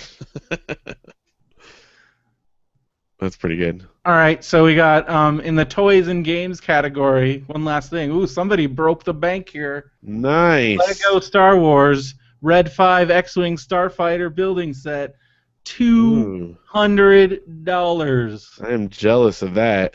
That's where the bulk of our money came from this month. Wow, oh man. I kind of want that. I wish I could say that was me that bought that. Yeah. It wasn't. It wasn't. No. It is pretty cool. It's got a little R2. Oh yeah. That's awesome. Big. $199 with Prime. Dang. How many pieces is that? It is 1,559. It's a lot of pieces. Nice. All right, if you bought that, send in a picture of it. I want to see it. Like after you put it together. You can get it with the Millennium Falcon for only $325. It's a good deal. Gosh. I love Legos. We've been playing a lot of Lego video games around this house lately, too. Yeah. Yeah. It's good All right. stuff. Well, let's hear your stuff to mention. Okay. I got a couple quick things. Playground of Doom update. Yeah, what's going on with that? For anyone that has got May of 2014, that's not going to happen. I believe that was either Mark or Steven. Yeah, that's come and gone. There's been no progress. Christmas 2015. I don't know. It's getting closer and closer to that. A year and a half, yeah. Yeah, it's with all the weed abatement issues of recent times, there's not really been a lot of You haven't got opportunity. time because you've been busy. Yeah, it's been tough. If Josh came out and finished it, that would disqualify Phil. I would just throw the whole Would it thing count out. that Phil never did it? Yeah, because you never put it together. Although, like, I've been doing it with my dad, and we said that counted. So That does count because you have an assist. Okay, as long as I'm the primary assembler. Yeah. Okay. It's close. It's really close. But Is it really close? yeah. Okay. Here's all that's left. The like double swing that has like two sides to the swing. Yeah, but you said that thing alone has like 100 pieces. Well, no, it's mostly assembled. There's just like 4 bolts that need to go on the bottom, but they gave us the wrong size bolts. Oh, wow. And I called up. I didn't tell you about this? No, you did, and you're waiting on them to send you the bolts or something? I don't know if they're ever going to. My dad so said that's never going to happen. Well, he said it'd be easier just to go to the hardware store because it's going to cost like that's less than still never going to happen. Well, that's what we're stuck on there. Phil, going to a hardware store to buy hardware? I've gone to hardware stores and bought many things. Comedy sitcom right there. No, it's pretty funny. I probably look like a fish out of water in there, but I have a frequent buyer card at our local hardware store, and they know me there-ish. Well, they probably all laugh at me when they come in, but still. Do you have no, it's like a local one, and it. Not Orchard Supply Hardware? It's changed hands now, and I can't remember what it's called now. It's not like a main chain. It's like a... Oh, so it's just it's True Value, I think, is what hardware? It was. But I don't know what it is now.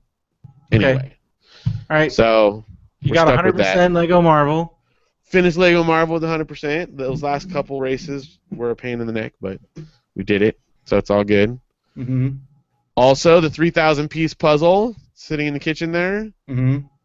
I am down. I thought I was going to try to finish it before tonight, but I'm down to like the last 50 pieces. Wow, nice.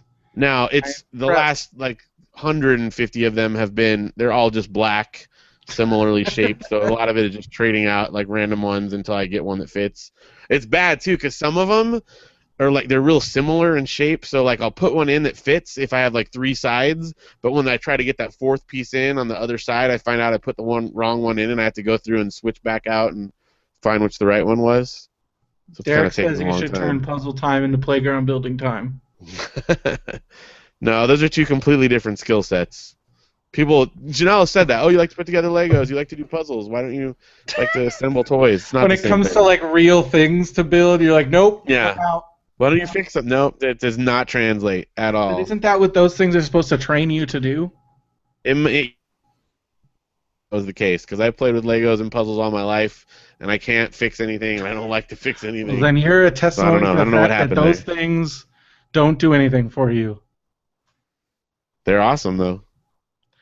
Derek's like, they're going to have a blast playing on that puzzle. Hey, the kids help me out. When I find a piece, I'll like let one of them put it in. Like on an easier puzzle, they actually help assemble it, but this one is like so tough, like that when my dad comes to visit, he'll like sit down and go, "Oh, never mind, I'm not going to do this thing." So that's how bad this one is. But it's fun. I love it. Okay, what is this last thing? All right. Can I have like a 2-minute soapbox? I promise I won't go too crazy. Phil soapbox time. People. Josh, cover your ears. No, it's nothing. I don't think it'll be like upsetting to anyone. It's more just that I have to get off my chest. Oh, this is a good question. Derek asked, do you ever do puzzles upside down like in Salute Your Shorts? Not one like this, no. Pieces upside down? When I was a kid, especially like when I didn't have challenging enough puzzles, I would do all types of things like that in order to make them more challenging. My grandma always would tell the story of how like I when it wasn't hard enough, I would take the boxes of like a bunch of puzzles and mix them all together so that I could like, make it more challenging. I also had 2 puzzles from the same manufacturer. They were like 500 pieces, but they had the same like shape pieces cut from the same die, and I would like put together like every other piece from each puzzle so that it was like alternating, like different patterns and stuff. So, yeah. Wow, you're like some sort of puzzle nutcase. Well, I like puzzles. That's why a 3,000-piece puzzle was. You're like Rubik. We should call you Puzzle, like we called Nathan Rubik. Yeah, like Rubik. Totally. Yeah. But Janelle just wants it off the kitchen table, so that's where we're at right now. All right, soapbox, go. All right, this quick.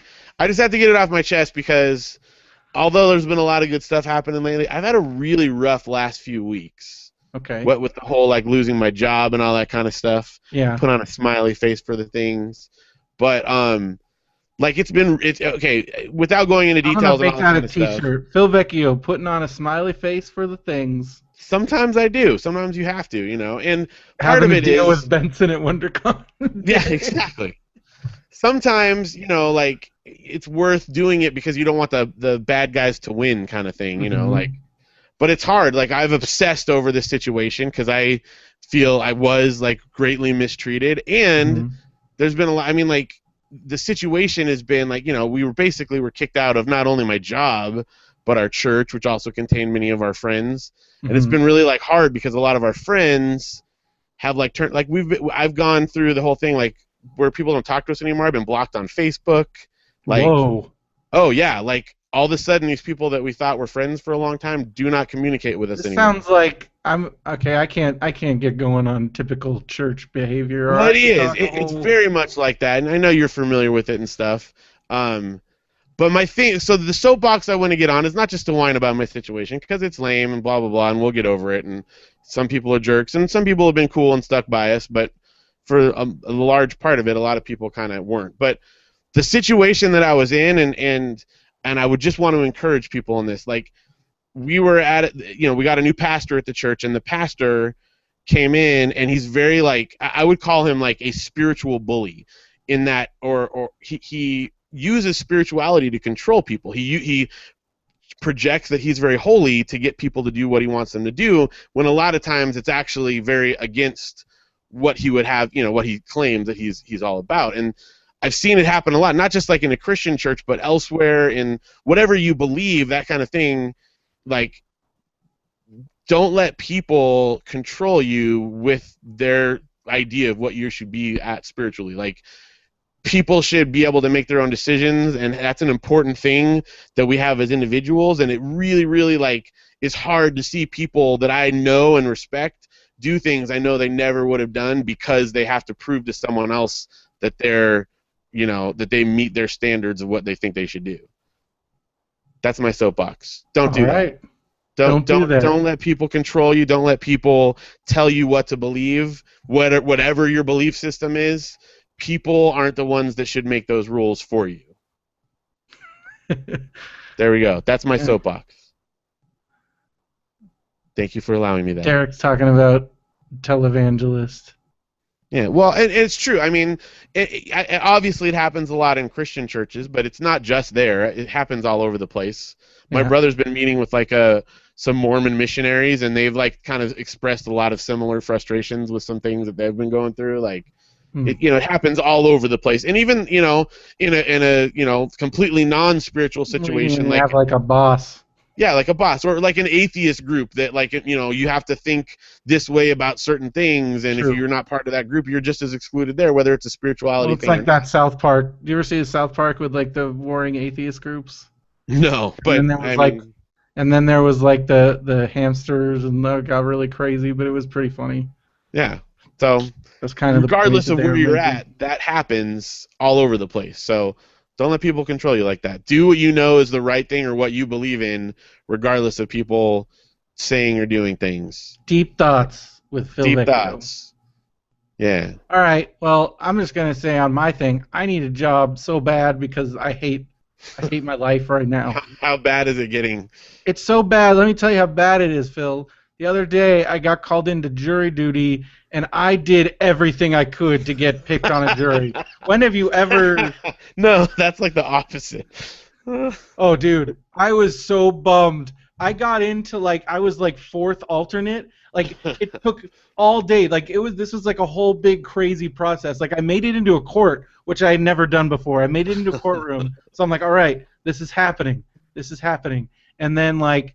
and then they did all this. It was like a DUI case, and like some people right away were like, "Oh, he's guilty," so they like got him out of there, and like some other things. And it was all this. It was pretty crazy and boring. And I made it up to where they called me up into like the alternate selection. Like they had already sworn in the jury, so I'm like, okay, I thought I was done, but then they're like, okay, we need 2 alternates. So I'm like, all right, I have a chance. And then they ended up picking these 2 girls. They picked a lot of ladies, like old ladies. Like this guy was stuffing the jury with sympathetic old ladies.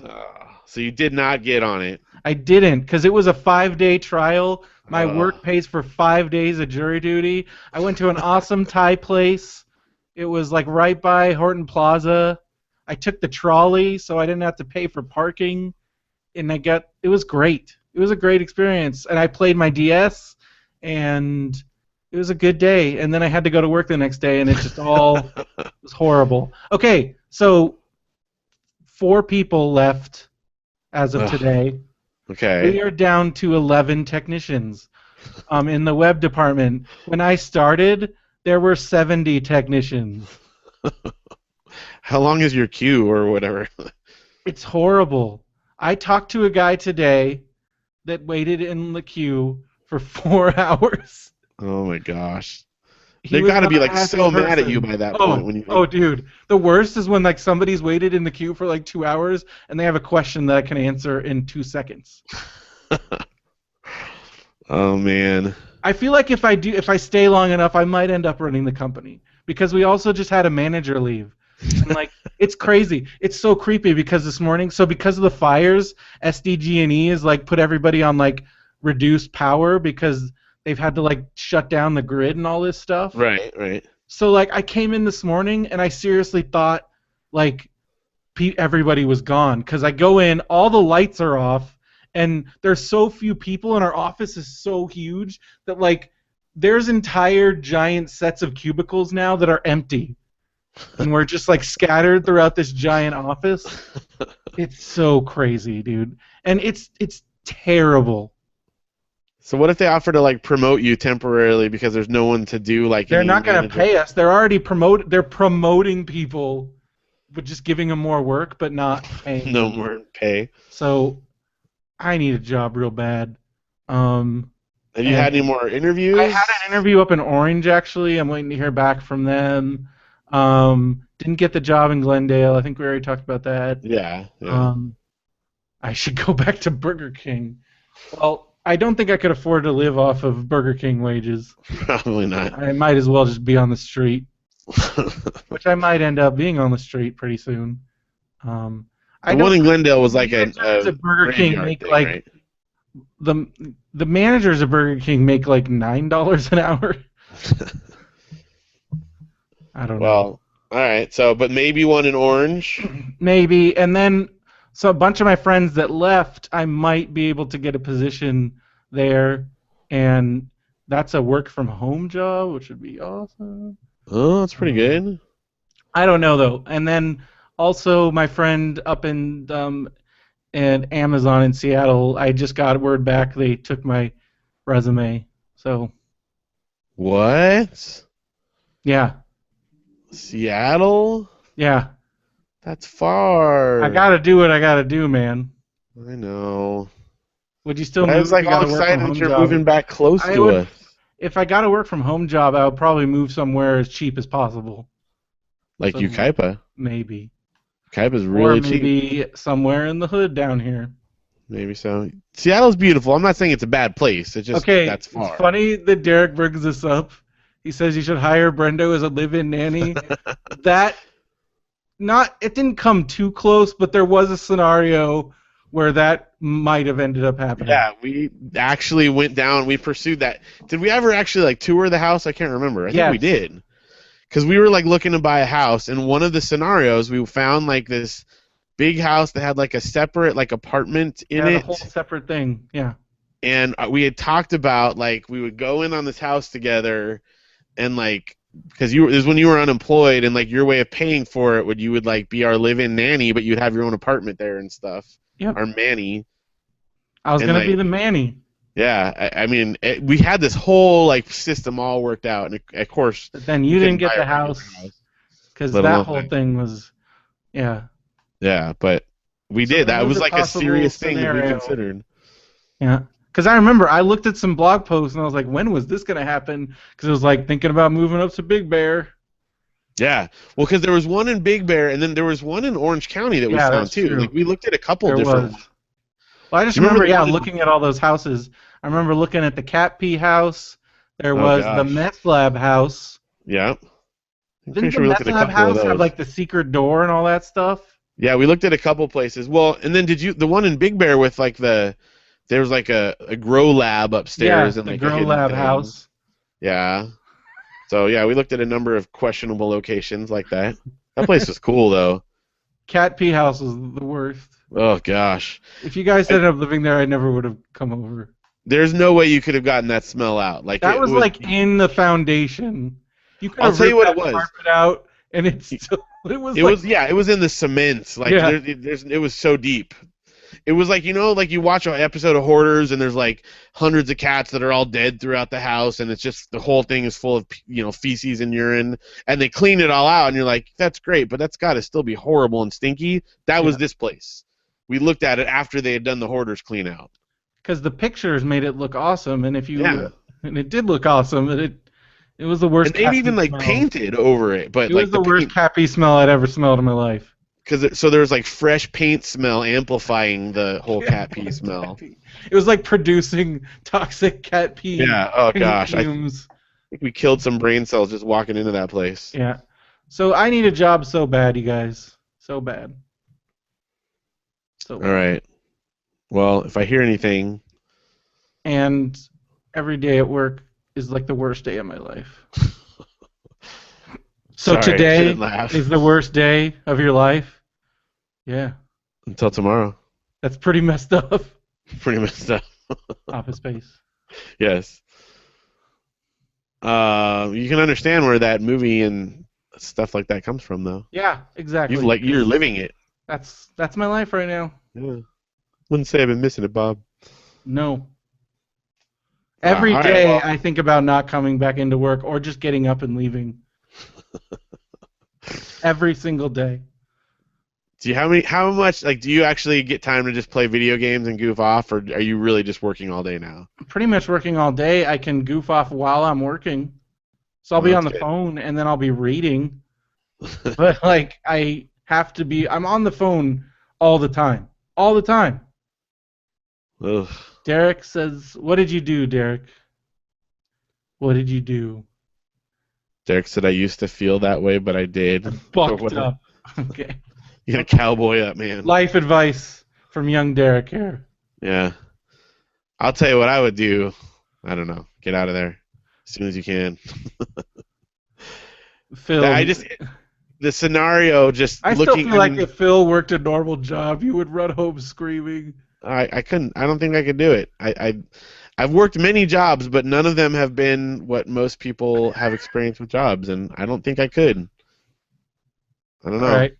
Let's move on to Book Corner. Enough about me complaining. Let's do it. We got a lot of complaining today, but we're still in good spirits, so that's good. I have finished the Xanadu adventure, so we're done. Yeah. What did you think of the last one? It was really good. I'm really glad he got to finish it. I'm really glad he got to do it. Because that was like right before he died. Yeah, it was like the second to last book I think he did. Yeah. But I also felt like, even though it's 15 years later, it still felt like it was just picked right back up. Yeah. Yeah. And then I've read 2 more Hitchhiker's Guide books, Nice. Life, Universe, and everything, and So Long and Thanks for All the Fish. Which, So Long and Thanks for All the Fish made me cry. It was really good. Have you read it? I have, yeah. I've read the whole series. It was really good. I hadn't read it in forever, and the whole love story and the whole when they find out what happened to Earth and all that is really touching. He's hilarious, but it's also really meaningful. It's weird that he could have it be so bizarre. Yeah, it's so bizarre and absurd, but then there's just these strokes of absolute genius. Yeah. Well, it goes to show that just being weird isn't enough to really make something compelling, I don't know. I think it's a perfect balance. I really liked that one a lot. And then I started reading the Dresden Files books just randomly. I heard so much about him.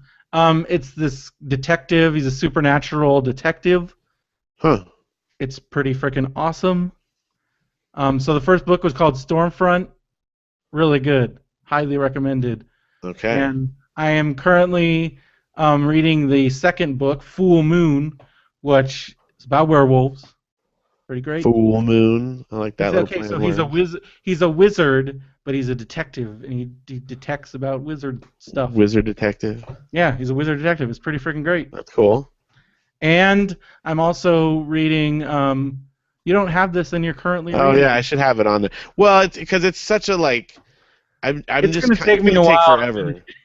Yeah, it is because I'm just kind of mulling through it. Yeah. It's so a I'm slow currently process. reading S. What chapter are you on? I'm still, I don't know, 2. I'm on chapter 4. It's really good. Both of the stories are so good. I'm captivated, but it's It's a long. It's a tough read. Well, because it's not like one I just leave in the bathroom that I'm gonna like pick up and read Yeah. casually. You have to like You settle gotta down and like but yeah, you got to be focused. So it's But I it's have gonna take a found that while. I'm progressing a lot faster now that I've started reading reading the actual chapter, then going back and reading the notes for each chapter. Yeah, that was an excellent tip. Because reading everything at once, you can't do it. Yeah, it stalled me. Not that Yeah. it wasn't good, but it But was I hard to found know that how I'm to even making a attack lot it. more progress now that I'm doing that method. So Yeah, thank you, Will Wheaton and Goodreads readers, for suggesting that. really cool. Such a cool So like thing. So it's awesome. well, Um, is that it? Is that it? and Yeah. then yeah, okay, that's it.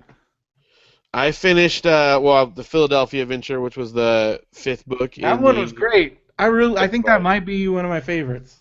Yeah, the whole adventure back at home. Yeah, and Ulysses S. Grant and all that Yeah, saying stuff. and The um historical, because that event that they went to, that's a real thing that yeah. happened.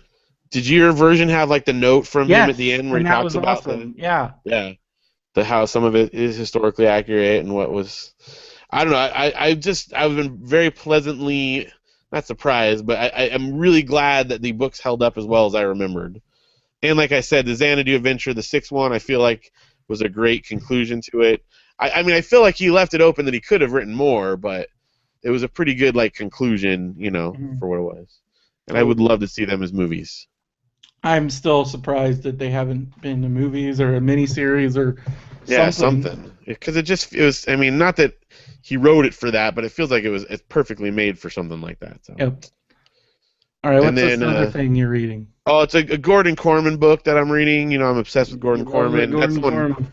It's the one I mentioned earlier about they're doing the cross country road trip with the kid with the camera. So Hmm. it's really funny and good. So All right. that's what I'm reading. Got a little bit of music talk? Yeah. Well, very briefly, we move on in our alphabetic listening Oh yeah, project. what letter are you on?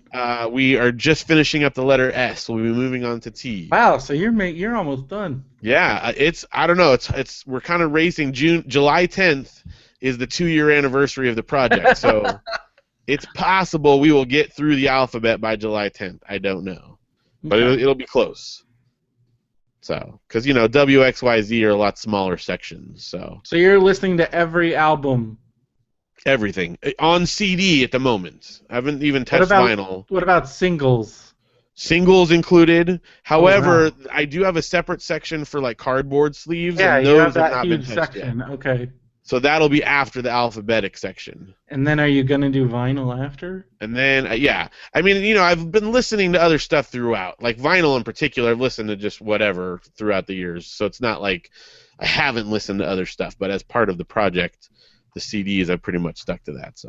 Are you taking notes or anything? Is anything any record of this project, or is it just? Well, it's funny that you would ask. For a while at the beginning, I was like, each CD, I would sit down with Janelle and we'd rank them in order and discuss them in great detail. And I think we got through the letter B before we're like, okay, I let up on that. But for each artist that we go through, first of all, if it's something I decide we don't want to keep, I get rid of it. And we've gotten rid of 5 CDs. So 5 whole CDs yeah, out of the your process of multiple ginormous thousands. collection.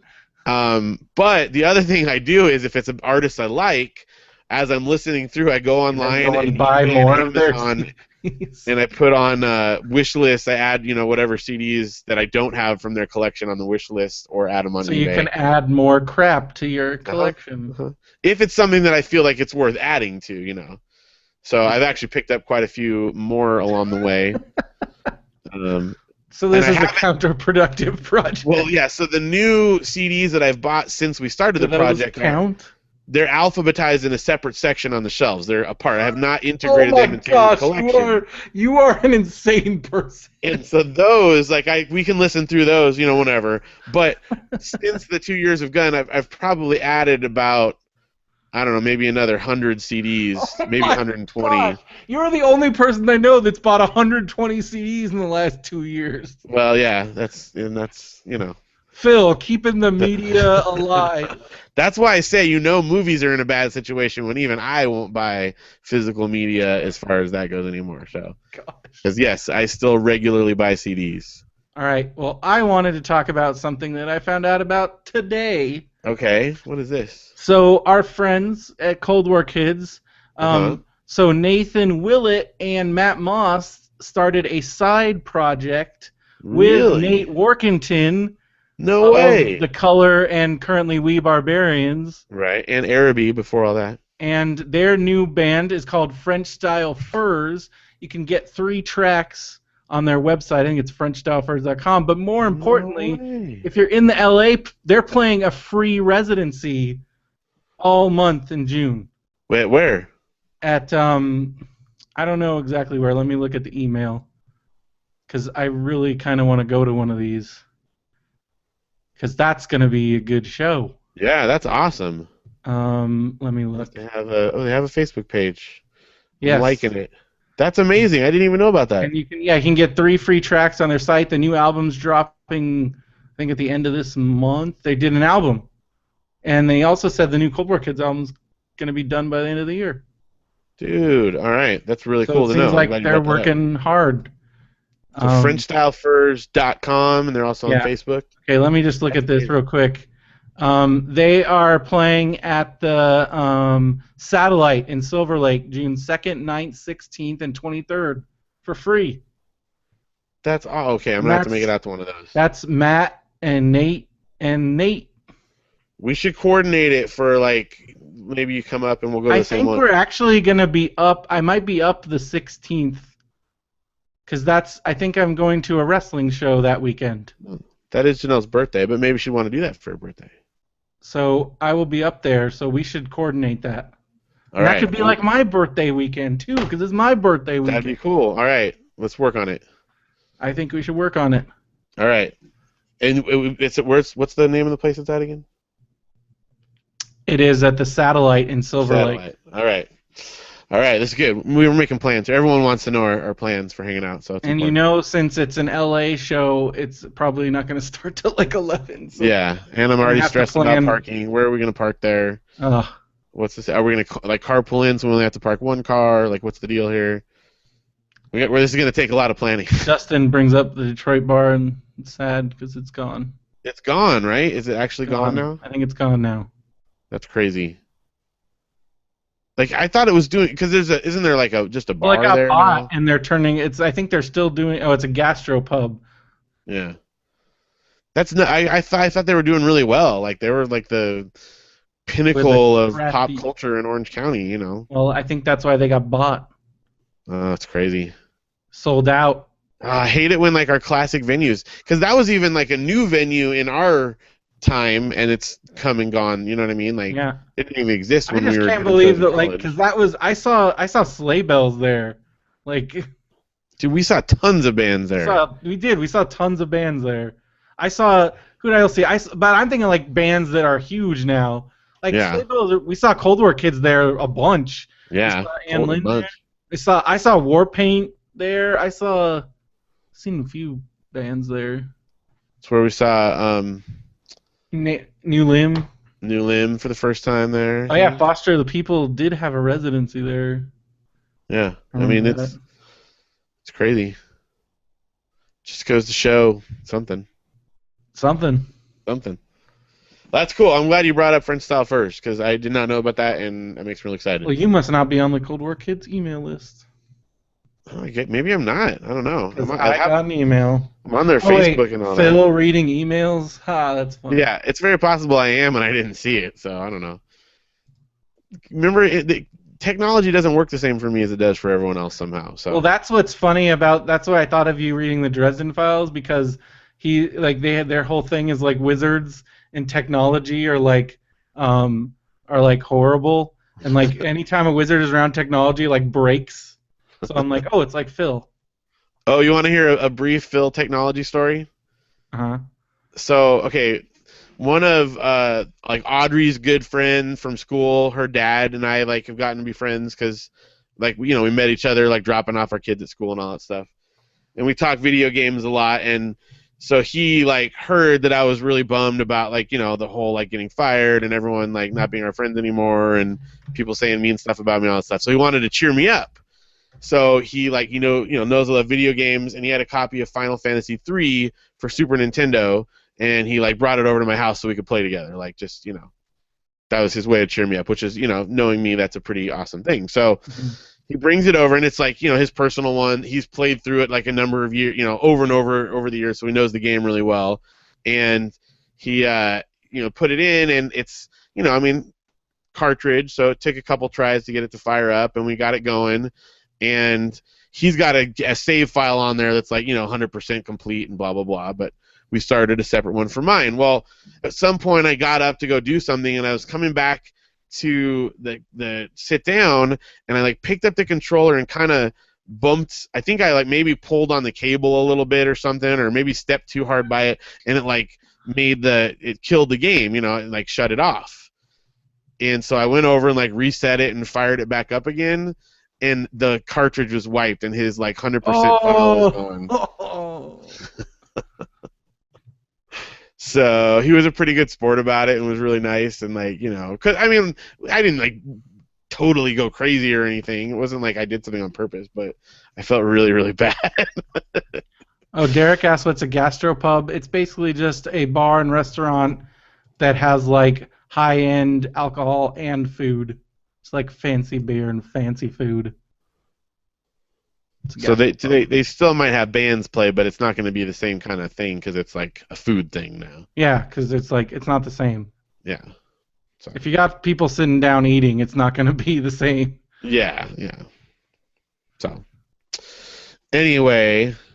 All right. Well, didn't watch here? any new movies. I'm gonna go see Godzilla on Sunday morning. So, Ooh. Pretty excited for that. I've heard good things. Sounds like it's cool. Yeah. Looks very cool. Yeah. Excited. All right.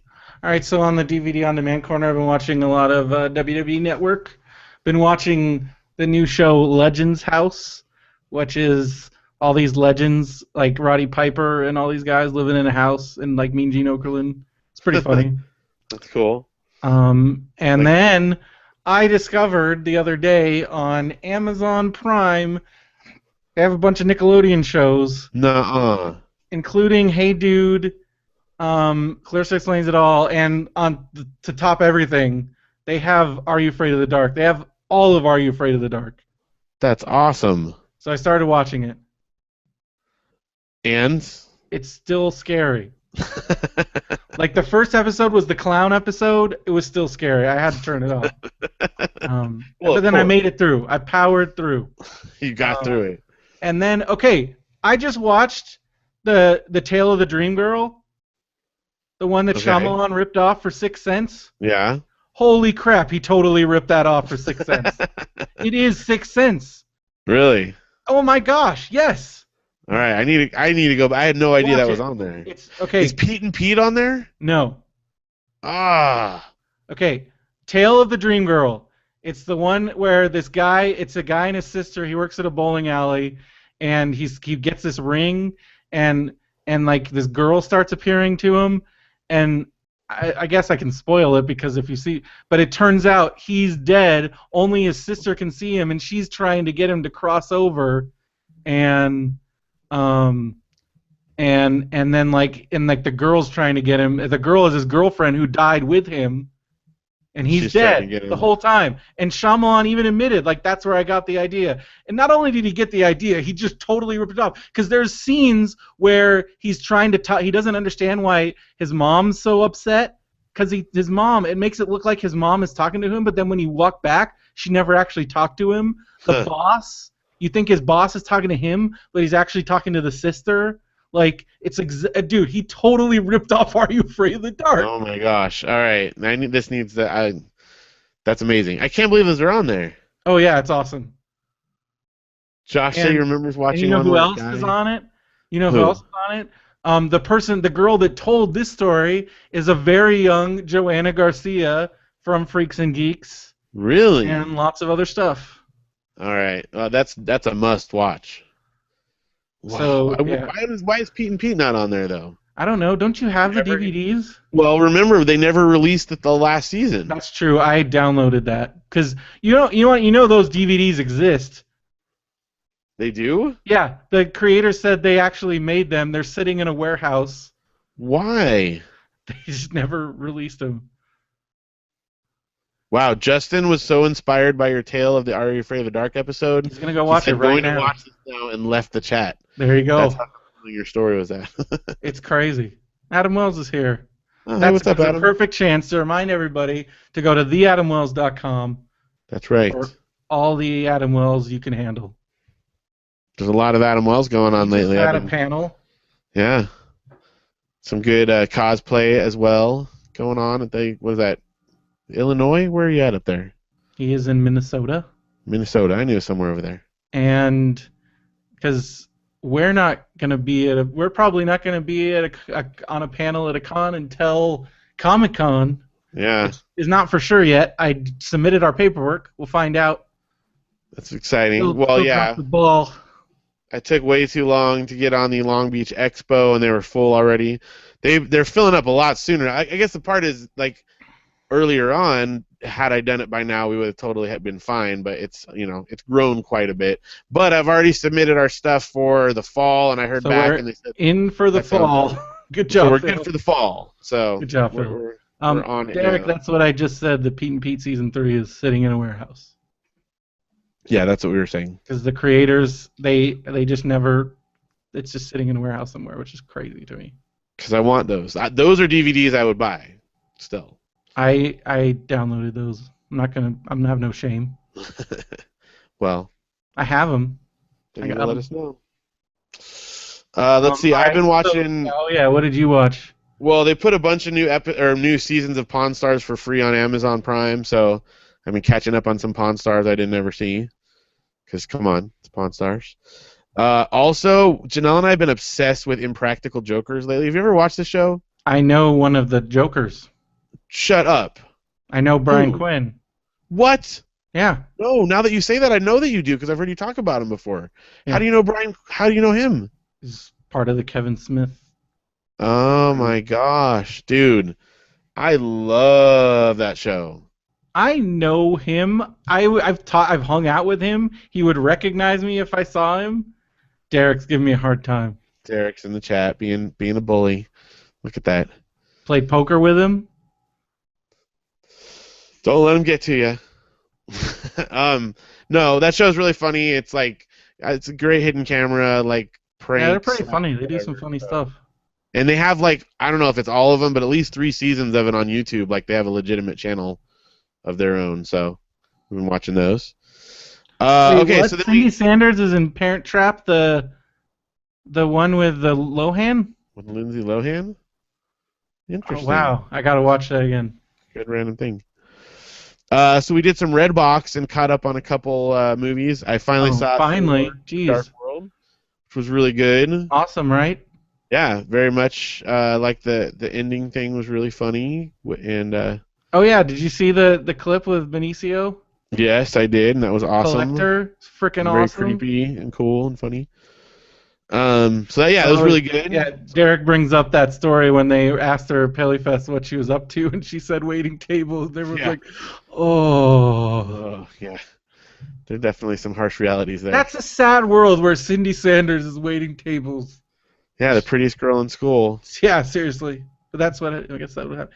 Okay, they never explicitly said this, but she was totally bulimic, right? I think so. I think that because the whole I wouldn't be surprised thing, if that was a storyline that would come along later on. The Stackies thing, she just goes and gorges herself. Yeah. And she doesn't tell anybody, and then she's got gas all the time. Yeah, because her parents won't let her eat any junk food or anything. That was the other story that was kind of Perry works at the dispensary that Seth Rogen buys his weed at. Yeah. Okay. Remember? You were there. I do, yes. Yes, I know. Anyways. We could talk about Freaks and Geeks all night. We could talk about Freaks and Geeks all night. We could. Could do a whole episode on Freaks and Geeks. All right, so you finally watched Thor: The Dark World. You also finally watched Inside Llewyn Davis. How great was that movie? Oh my gosh, that movie is amazing. I mean, right? I knew it would be Coen Brothers music movie, blah blah blah, but it was so good. Music was So great too, right? fantastic. Like just and there's so many classic Cohen elements, although not as many like Cohen repertory players as there Yeah, normally are. But I mean, not that people weren't good, but it was just there weren't as many. But it was still really good, right? oh, the all-time best was like this will, I suppose, spoil a small joke if you haven't watched it yet, but he plays this like he's at this like depths of his despair, and he plays this little like a song for the record producer guy, and it's like this gorgeous, like beautiful rendition, song of his, and it's like heart wrenching, and he finishes it off with like an a cappella bit, and the guy responds is, "I don't see much money in that," Yeah. and it's so true, like. It's just what it was exactly what music industry is like. So anyway, And Llewyn Davis is in Star Wars. oh, that's right.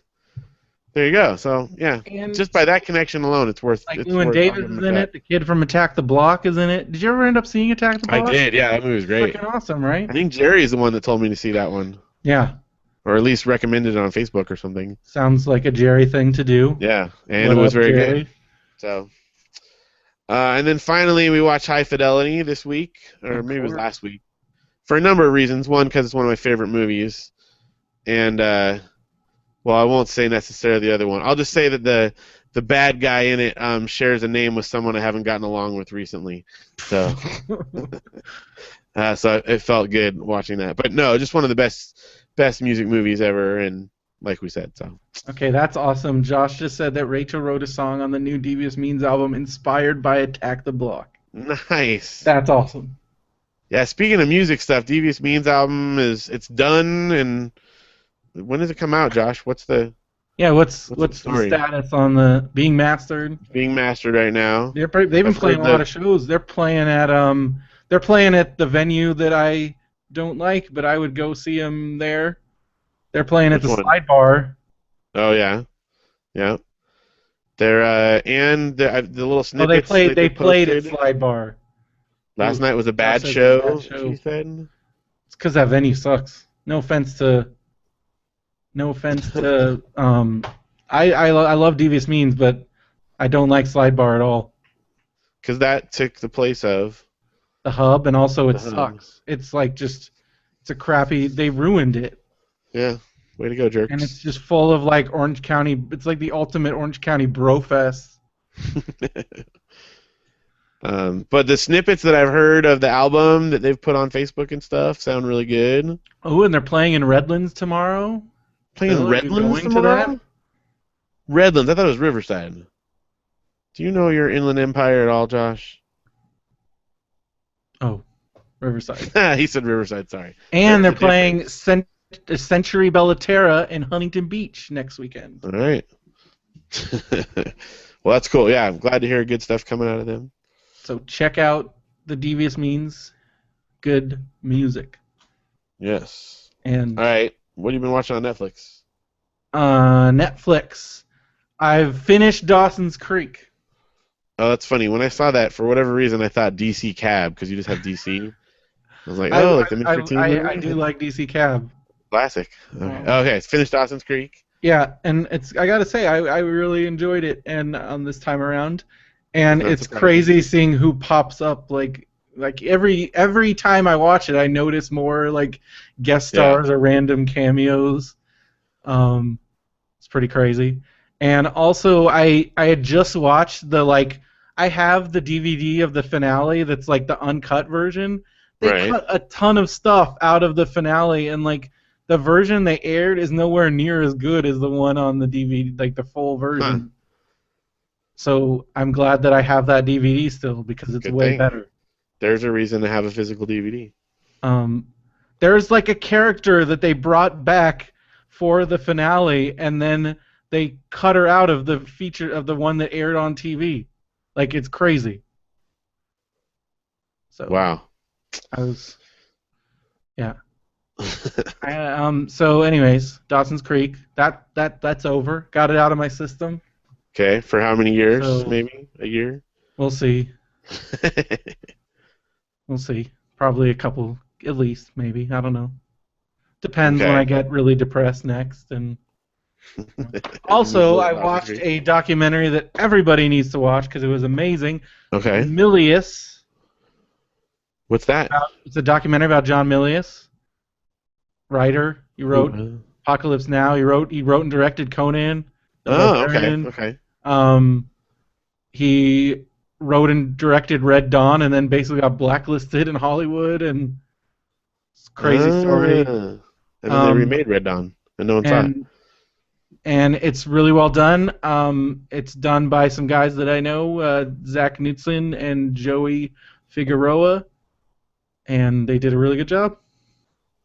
Oh, he All also right. wrote the USS Indianapolis speech in Jaws. I guess that's the biggest thing. That's his thing. That's cool. Yeah, because like that basically it's him. He wrote it. Robert Shaw basically edited it down to what you see in the movie. So it was the two of them kind of together. Huh. And it's amazing. That's cool. So it's a really good story. If you're into those Hollywood documentaries, it's kind of a must watch, and they did a really good job.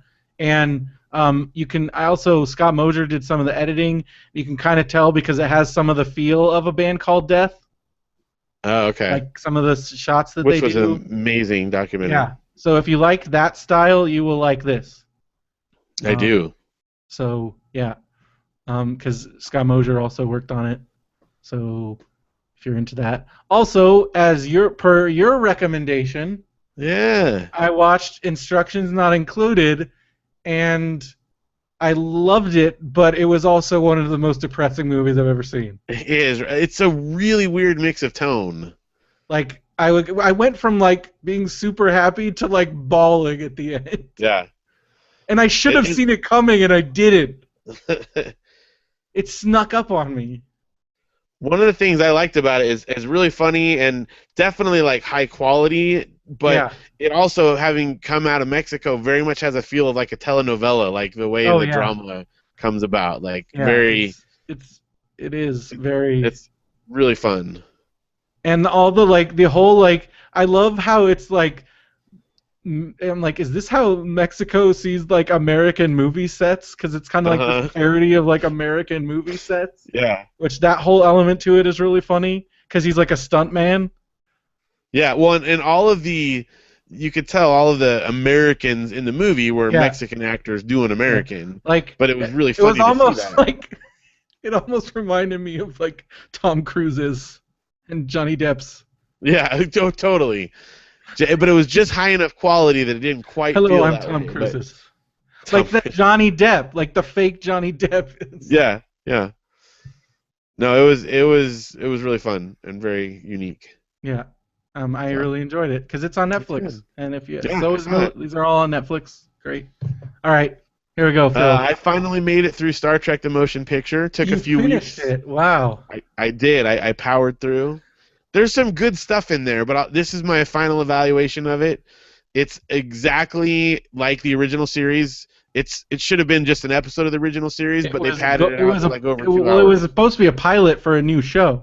Yeah, and that's exactly what it felt like, except that they had to have it over 2 hours, so they padded it out with long, slow shots of space. Okay, Derek is talking crazy. Derek says Johnny Depp shot Winona Ryder and publicists covered it up. I thought that was Charlie Sheen shot what's-her-face. Plus, I'd Snopes that. Johnny Depp shot Winona Ryder? That sounds pretty Snopesable. I don't know. Sounds like you're talking crazy talk over there. Where did you get your information? It was a blind... Those blind items, I don't know. Yeah, that's fake. Bull, pics or it didn't happen. Yeah, but how do they know? That's questionable. Okay. We have to get on here because we got something important to talk about. The next movie on my list. Yes. All right. I watched No Holds Barred, and I actually watched it a couple of weeks ago, but we haven't gotten to talk about it yet. But I watched No Holds Barred on Brennan's recommendation, and it is one of the best bad movies like ever. It's pretty awesome, right? It's ultimately quotable. Like, it's the Hulk Hogan movie where it's set in the world of wrestling, and he plays a wrestler, and it's all like real wrestlers, but he doesn't play himself. He plays another character, which is totally weird. Named Rip. Rip. Rip'em. And like, okay, I first of gotta all, get the Rip 'em shirt. the best part of it is that 90% of the dialogue is different people grunting, like, Yeah. "Arr, arr," and even when they're saying words like "Arr, arr," Hulk Hogan like talks that way the whole way through it. The Dookie scene, which probably most people are familiar with if they are at all, is amazing, and I've made everyone I know watch it and like over and over again. And the best part is, so Janelle, it's teacher, and a lot of times they have to do like morning duty where they help watch the yard or the gate or whatever as part of their teaching thing. So Janelle will like call me and say, "Oh, I can't talk long. I have duty." And whenever she says that, now I go duty. That's yeah. So it's a part of our lexicon already after just like 2 weeks. So it's amazing. And then the other part that you didn't talk about so much on the show is like the romantic like love scene between Hulk Hogan and the girl. Like, is some of the most awkward stuff that has like ever been committed to film. Like, Hulk Hogan as a romantic figure is hilarious, and the shorts he wears are like atrocious. Oh, dude, it's insane. It's the most homoerotic movie I've ever seen. Yeah, and somehow like Like I don't straight know. up, like Like the idea of him and that girl, like the way that they tried to convince you that they were falling in love is like laughable. And he like set up a blanket across the middle of the bed, and they each slept on either side of the blanket wall, and then like the bed collapsed, so she rolled over on top of him. Like, yeah, what? and the whole thing where What? she thinks he's jerking it, except he's doing He's push-ups, doing push-ups, yeah, basically naked. yeah. Except those like weird, I don't know, wrestling shorts or whatever those are. It's really freaking weird. Yeah, And also, I love the other thing I love is like on Battle for the Tough Guys and stuff. which is the name of the Name show of in the a show. show, Battle of the Tough Guys. But then the last battle between Hulk Hogan and Zeus, it's basically a fight to the death Yeah, and how is that like a on thing? national television. I know. And then plus the guy that plays Zeus, I don't does he ever even say words? I can't remember. It just No. I think he talks like a couple times. yeah, but even when he does, it's like grunting like that. Yeah, Plus the fight scenes are so like hilarious. it's pretty It's great. just it was I can't believe I hadn't seen it before. So no holds barred. If you want a good bad movie, That scene where he like goes to his gym and is just smashing everything, like it makes yeah, no because he's sense. mad. And the bad guys, I mean, what the guy from Wayne's World is hilarious, like Jackass. so over the top. And when they go to the bar, oh, the bar scenes are Oh, amazing. The what about bathroom the scene, bathroom scene when the guy is like with the urinal and then the wrestling guy comes out and Stan Hansen. oh my gosh, with like a hillbilly guy, like that's his Yeah, character. it's which is funny, Oh, as I explained to you in the previous, um, as I explained in the previous episode that we talked about this, is Stan Hansen in Japan is bigger than Hulk Hogan. Like he is the right, Hulk right. Hogan of Japan, which it's I didn't even realize that they. I guess it makes sense that they were friends and that Hulk had him in his movie, but still interesting to see Stan Hansen in here, and he's really funny. He's a way better actor than Hulk Hogan is. Yeah, I would say so. So I'm yeah, glad you got to enjoy that. I really am too. Dookie. My other favorite thing about that is when he just explodes through the limo. Because, like, Yeah. literally they had some mechanism where the top of the limo explodes and he just flies out of it. It's like now all of a sudden Rip has superpowers? Right. I don't know. It was just Insane. magical all the way through. It's pretty insane. So then I also watched Little Mystery Science Theater. Which Future War. Have you I seen haven't that seen one? that one. I want to like track down the movie and watch like the original movie because it is bad. And part of the reason I wanted to point it out is one of the main bad guys is Robert Zedar, which is the main bad guy from Pocket Ninjas. Oh, that guy, yeah. Yeah, like with the giant chin guy. Yeah. Oh, dude, Is it's that like pretty all awesome. the cons? Yeah, so I would recommend either the Mystery Science Theater version of it or just go ahead and find Future Have you watched War. Final Sacrifice yet? I don't think No, I haven't. You have to watch. There's so many good ones because I actually started watching Final another one Sacrifice too. is amazing. This one, it's kind of a mix between like It's kind of like Terminator, where there's like a robot guy that comes back from the future, which I don't know how they got away with that, and he comes back to like save humanity kind of thing. But the bad guys come back in time as well. Plus, they have like giant robot dinosaurs that fight everyone, that are really just like rubbery puppets that they all fight with. So it's really good. I recommend it. And then finally, we watched Good Burger this week. Are you familiar with Good Burger? Of course. So we're flipping through like Netflix queue, and I had it on the queue, and Janelle's like, "What's I that?" haven't seen it in a long time. I need to Janelle had rewatch never it. seen it before. Because Derek was describing the plot to me, and I'm like, I don't remember any of this. Yeah. Well, it's basically like a stoner comedy, a kid's stoner comedy without actually having drugs in it, but that's what it is. Like, let's be real. But it's actually really funny, and it's dumb, but it's actually pretty funny. If you like Keenan, got some good Keenan stuff in there. Written by Dan Schneider, Good as stuff. Derek points out, who played the reportedly man. got Jamie Lynn Spears pregnant, according to these. According to the insider ridiculousness. gossip. Yeah. You could probably find any type of rumor you can imagine somewhere on the internet. Doesn't mean it's true. Just want to point that out. Well, So as anyway, Derek Good Burger. points out, it is. I have read about this. It's pretty soundly that Robert Downey Jr. is like secretly running this blog, and he's confirming this stuff. Now, not to downplay Robert Downey Jr. because he's done some amazing things since his whole like rehab, but is he really the most reliable source in Hollywood? I think he would know. You think he would? You would think he might. I don't know. Just gonna say, don't know. Let's see, what do you got next? Got some video games? Oh yeah, I got some video games. We'll do video games, then we'll do Nintendo Power, and then Close it down. get out of here. Oh, wait. Oh crap. What? My recording stopped. What? Well, it's a good thing we got YouTube. We got YouTube. That's why this episode doesn't sound very good. Record. Well, What happened? Anyway, well, crazy. good thing we have YouTube. Yeah. I'll have to upload a file this time then. There you go. All right. So let's see. I got because I was like gonna look and see how long we've been recording, and I'm like, wait, what? In 30 seconds. So I played a little bit of Diablo 3. I am almost to level 80 or whatever the highest level is now. 70 something. I don't know. Wow. But it's pretty fun and doing all the doing the new modes. Like they have like this new bounty mode and other stuff. It's pretty cool. Definitely brings that because I'm playing the expansion. And Okay, cool right. expansion. Right.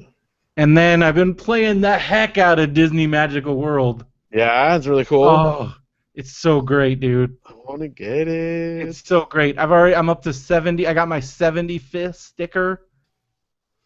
Janelle's birthday's coming up. Can I get it for her birthday, maybe, and say, And then take it from her. have my name printed on it, like the bowling ball from Homer. Phil's Magical World. Bill's copy of Disney's Magical World. Oh, if you don't want it. It's Okay. pretty great.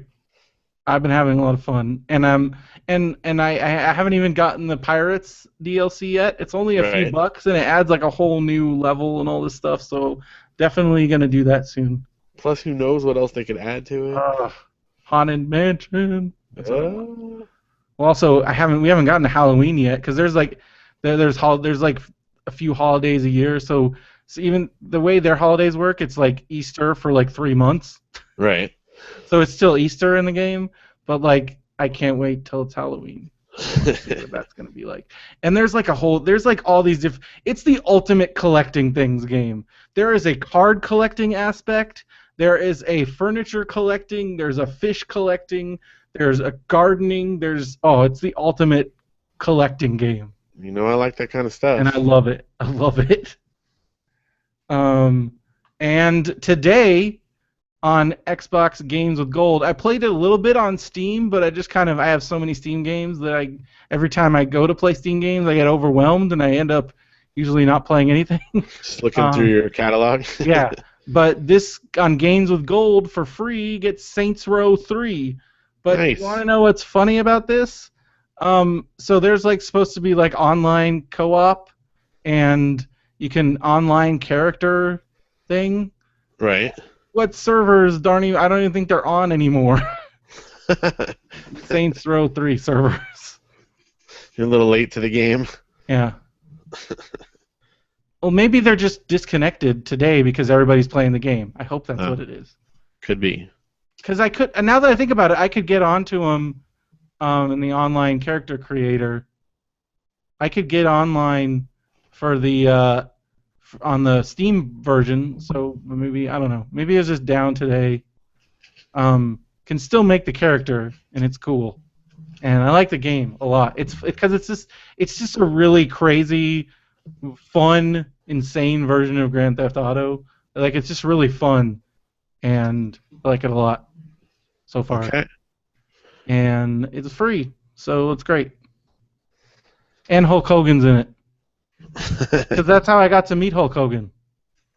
Because it was at the Saints Row 3 booth. Oh, okay. That's cool. Yeah. Well, let's see. We've been playing, like I said, a couple Lego games. We've been playing Lego Batman 2 and Lego Star Wars: The Complete Saga. Because after we Josh, is that Jason Statham? Is the British voice? Because it sounds like Jason Statham. Maybe is it just generic British guy trying to sound like Jason Statham? Okay. Okay, I just was curious. Also, we fit Pokemon Projectile. Wait, you're playing Lego Batman 2 now? Isn't Lego that like, Batman 2? Is that like a downgrade from? Well, I mean, in some ways. I mean, I would definitely say that the Marvel one is like the pinnacle thus far of the Lego games. But Derek told me that it supposedly has all the DC superheroes, but you don't get to use them until the end of the game. Yeah, we've played through quite a bit and have not unlocked. And we've got Superman, Batman, and Robin, and a couple like different thug characters. But I don't like it. We haven't gotten. So I don't. It's fun though. I mean, it's all the Lego games have been fun. It's hard to argue with that. But no, I've had it for a while and I just hadn't played very far through either of them. Like Lego Star Wars, I played through more of. But Luke, since we just got done with the Marvel one, he wanted to Does Luke play Luke? Oh yeah. Is that like his go-to guy? Well, he also likes he likes to do like the robots too. Are you gonna get Lego Hobbit? I would definitely like to get Lego Hobbit. That's my plan. Money being as it is, we'll see how long it takes me to get it. But yeah, I like the Lego games. They're fun, and I mean, if it has the improvements that the Marvel one has, it'll be even better. So we'll see. Mm-hmm. To me, that's kind of like the ultimate. And you got We Fit You. So, anyway. Doing that fit meter. And We Fit You, been doing that. Got the fit meter, been doing that. It's really cool. Not like major weight loss or anything, but been keeping gradually moving down a little bit here and there. So it's nice. Is Phil going to get Mario Kart? Of course I'm going to get Mario Kart. That's the one I'm going to buy for Janelle for her birthday. Yeah. Absolutely. I can't wait for it. I played it at the WinterCon, and it was great. So I will definitely be getting that. Okay, Josh says get ready to be disappointed in battle mode. I haven't played a battle mode since the Super Nintendo version. I don't really care about the battle mode. Yeah, Josh says what? Maybe a little bit on Double Dash. I like the Double Dash battle mode. Yeah, it's good. I'm not saying it's terrible, but for the most part, I rarely play the battle modes. To me, the Super Mario Kart one, the original one on Super Nintendo, was the ultimate battle mode, and ever since then, it hasn't been quite as good. That's exactly true, but I mean, still played some other battle modes. I'm not saying it's terrible. I'm just saying that's not the seller for me. So. You can't get exercise by building a playground before people are saying different. I will say this because Steve says, "Want to lose weight? Dig up a dried garden bed like me." That's what Phil's been doing. Yeah, during this whole weed abatement, like I've lost more weight during that chunk than I have during. Phil's been out in the sun the last couple months. Yeah, it's actually been going pretty well largely as a part of that. Have you enlisted the kids to help you? They do some. I mean, just as much as it's fun for them. Usually they just go play on the trampoline or whatever while I'm doing it. But so they like to help pick up branches or whatever. It's not, but they can't like do the weed whacker or whatever. Those kids the work, man. Get them in the fields. As they get older, of course, I'll enlist them more. But we also, I'd say that we planted a vegetable garden. Yeah, Okay, well that's going really well. They're growing. pretty cool. That's nice. See, Steve's calling you out because he's got no weed whacker. I don't have a rototiller. You said you have a weed He's, whacker. that's totally different. It's still an elected. It's still a powered appliance. It's a power. No, because the rototiller is actually to like dig up. It's still electrical. You're not It is using your bare electrical. hands.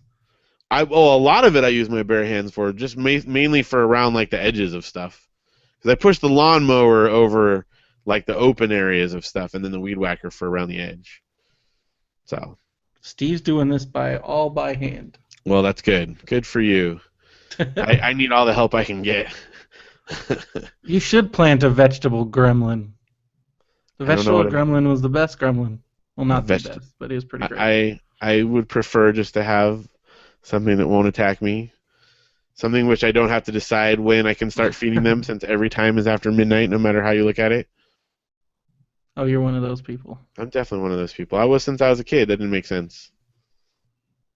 If they had Sunrise. just said, like, you have to make sure that they go back to sleep or once the sun comes back up, but they never clarified those things. All right. Pokemons, you've been catching them all? Pokemon, a little bit of Pokemon, been playing that. I gotta get Pokemon Y so then we can catch I them know, all we together. need to be able to do that. I beat Trajectile 100%, which was cool. Nice. That was like the download one. I got I really saw- cool I like, can- puzzle game. Did you get that through the Club with the Nintendo. coins? Yeah, I think Yeah. about getting that, so it's worth it? It's totally worth it. I don't know if it's still up, though, is I it? think it's they still put, up. I think they put new ones up. Oh, don't well, know. I must have missed it then. You might have missed it. It's really fun, though. Definitely. I think it's only a few bucks if you buy it, so, you know, be worth it. Played through some more Super Mario World. You playing Super Yeah. Mario World? On Super Yeah, I Nintendo? also got that as a download. Oh, on your DS? No, on Wii U. Wii U. Like, through the virtual console. Okay. I needed to spend some coins because they're going to expire, and I was like, oh, that'd be fun to have. That's what I had to do when I got, because I still have Metroid 2. and Yeah. stuff. So, you know, I figured there's worse things I could spend it on, and it's fun to have it there. And then finally, I also just beat Pushmo, so I beat like a bunch of games this week. I love that Which is- name. That's like my favorite name for a It's pretty good. I know, it's totally a name that you would have come up with. Predicto? Pushmo. Predicto. What's the second one? The sequel is Crashmo. Oh yeah, Josh says I need to play that. I probably will now that I beat that one. But I had to like beat all of them first, you know, and there was a few that were like holding on that were tough. So, good puzzle game. I'm tired. I don't think I have time for Nintendo Power. You want to just close it up? All right. Well, that's good. Tired. I gotta get up early. We had a lot of Derek stuff to. Derek and I are going to 1989 Fest That's awesome. tomorrow. It's good to hear. It's Good a year for movies. crazy lineup. Well, we had a lot of stuff to catch up on, so you know, we'll get to it. I'll tease though, the next issue has Super Star Wars: The Empire Strikes Back on the front cover. So I remember that cover well. yes, Those games are pretty sweet. those are good games. The Super Star Wars games. They're definitely challenging, but they're good. All right. Best Star Wars game. Ooh, that's a good. I would have to go. Favorite for me personally are the original Vector Graphics arcade games. I love those. My favorite is the original Dark Forces or Knights of the Old Republic. I would say it's a tie for me. Sounds good. Have you ever played Knights of the Old Republic, Phil? I have not played that now. Oh my gosh, it's awesome.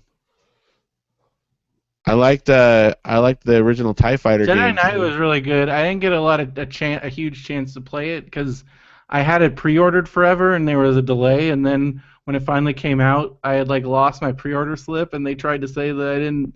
So I didn't get to play it till years later. I'm surprised no one's listing Star Wars Connect on there. Isn't that like a pretty popular one? Or Is it?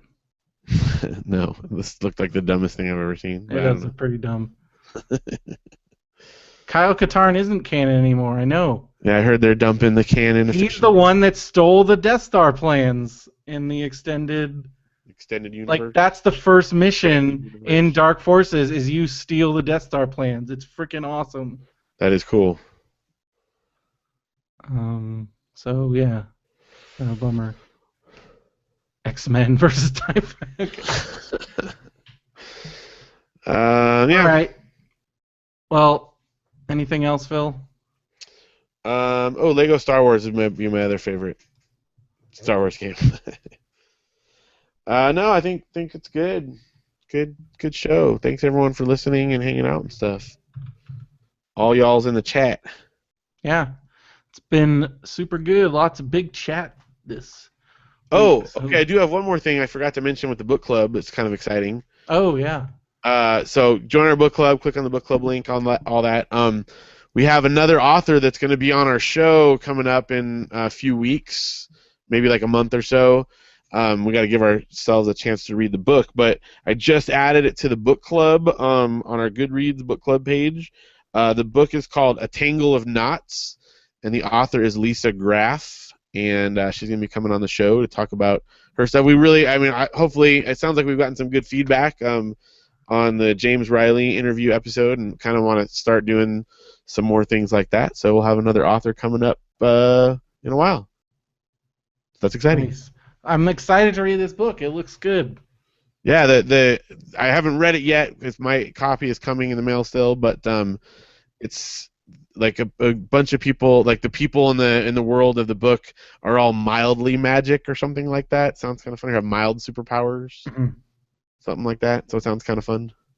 I don't know how it'll play out, but should be cool.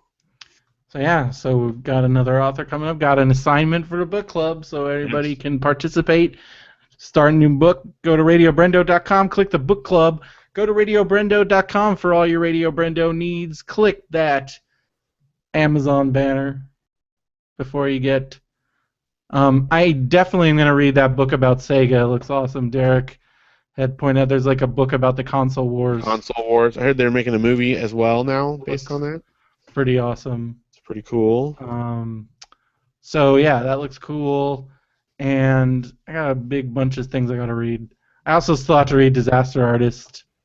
And yeah. All right. So then at BrendoMan on Twitter, BrendoMan@gmail.com, or click the contact link at RadioBrendo.com to send us mail or send us in your Nostalgia Detective cases, whatnot. And we will be returning next week, right? Yeah, back to our regular schedule. BenviewNetwork.com for all the other Benview Network shows, including Popsicles. New Popsicles coming. I'm putting it up right after this. We get done with this. Number 60. Woohoo! And then is this episode 123 tonight? Yes, it is. Nice. 1, 2, 3. I didn't even think about that. Anything else? BraxComics.com, Phil. Good job. A lot of new stuff on Brax Comics. Posting the comics. That's right. You even posted one on a Tuesday. Well, okay, so the schedule, I don't know. I keep saying maybe I'll change the thing on there, but Tuesdays and Saturdays are when I've been doing it because it's just been more. Yeah, but you posted one on a Monday, then you posted it on a Tuesday. No, I think I posted on Facebook about it on Monday, but I actually posted it over the weekend. What are you doing, Phil? I posted it on Saturday, but I didn't So now you need to change the thing.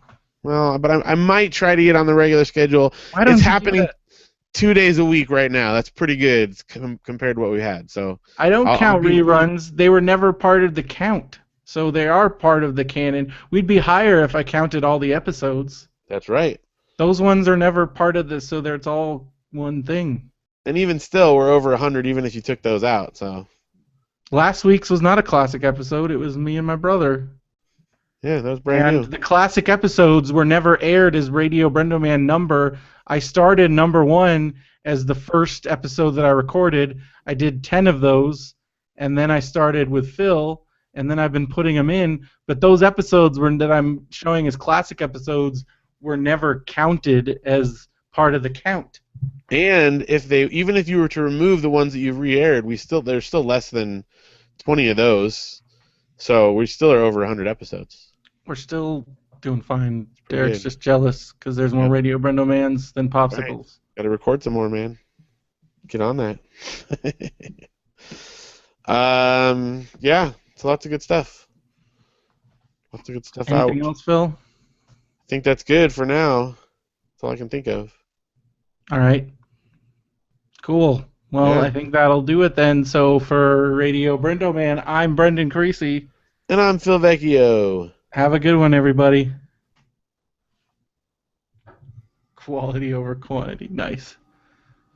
Do you, so I guess I don't even need to save it, huh? Nope. Toss that thing. There's no point, right? No point. All right. I feel crazy like doing it, but I'm not going to save. All right, I'm Yeah. stopping the YouTube.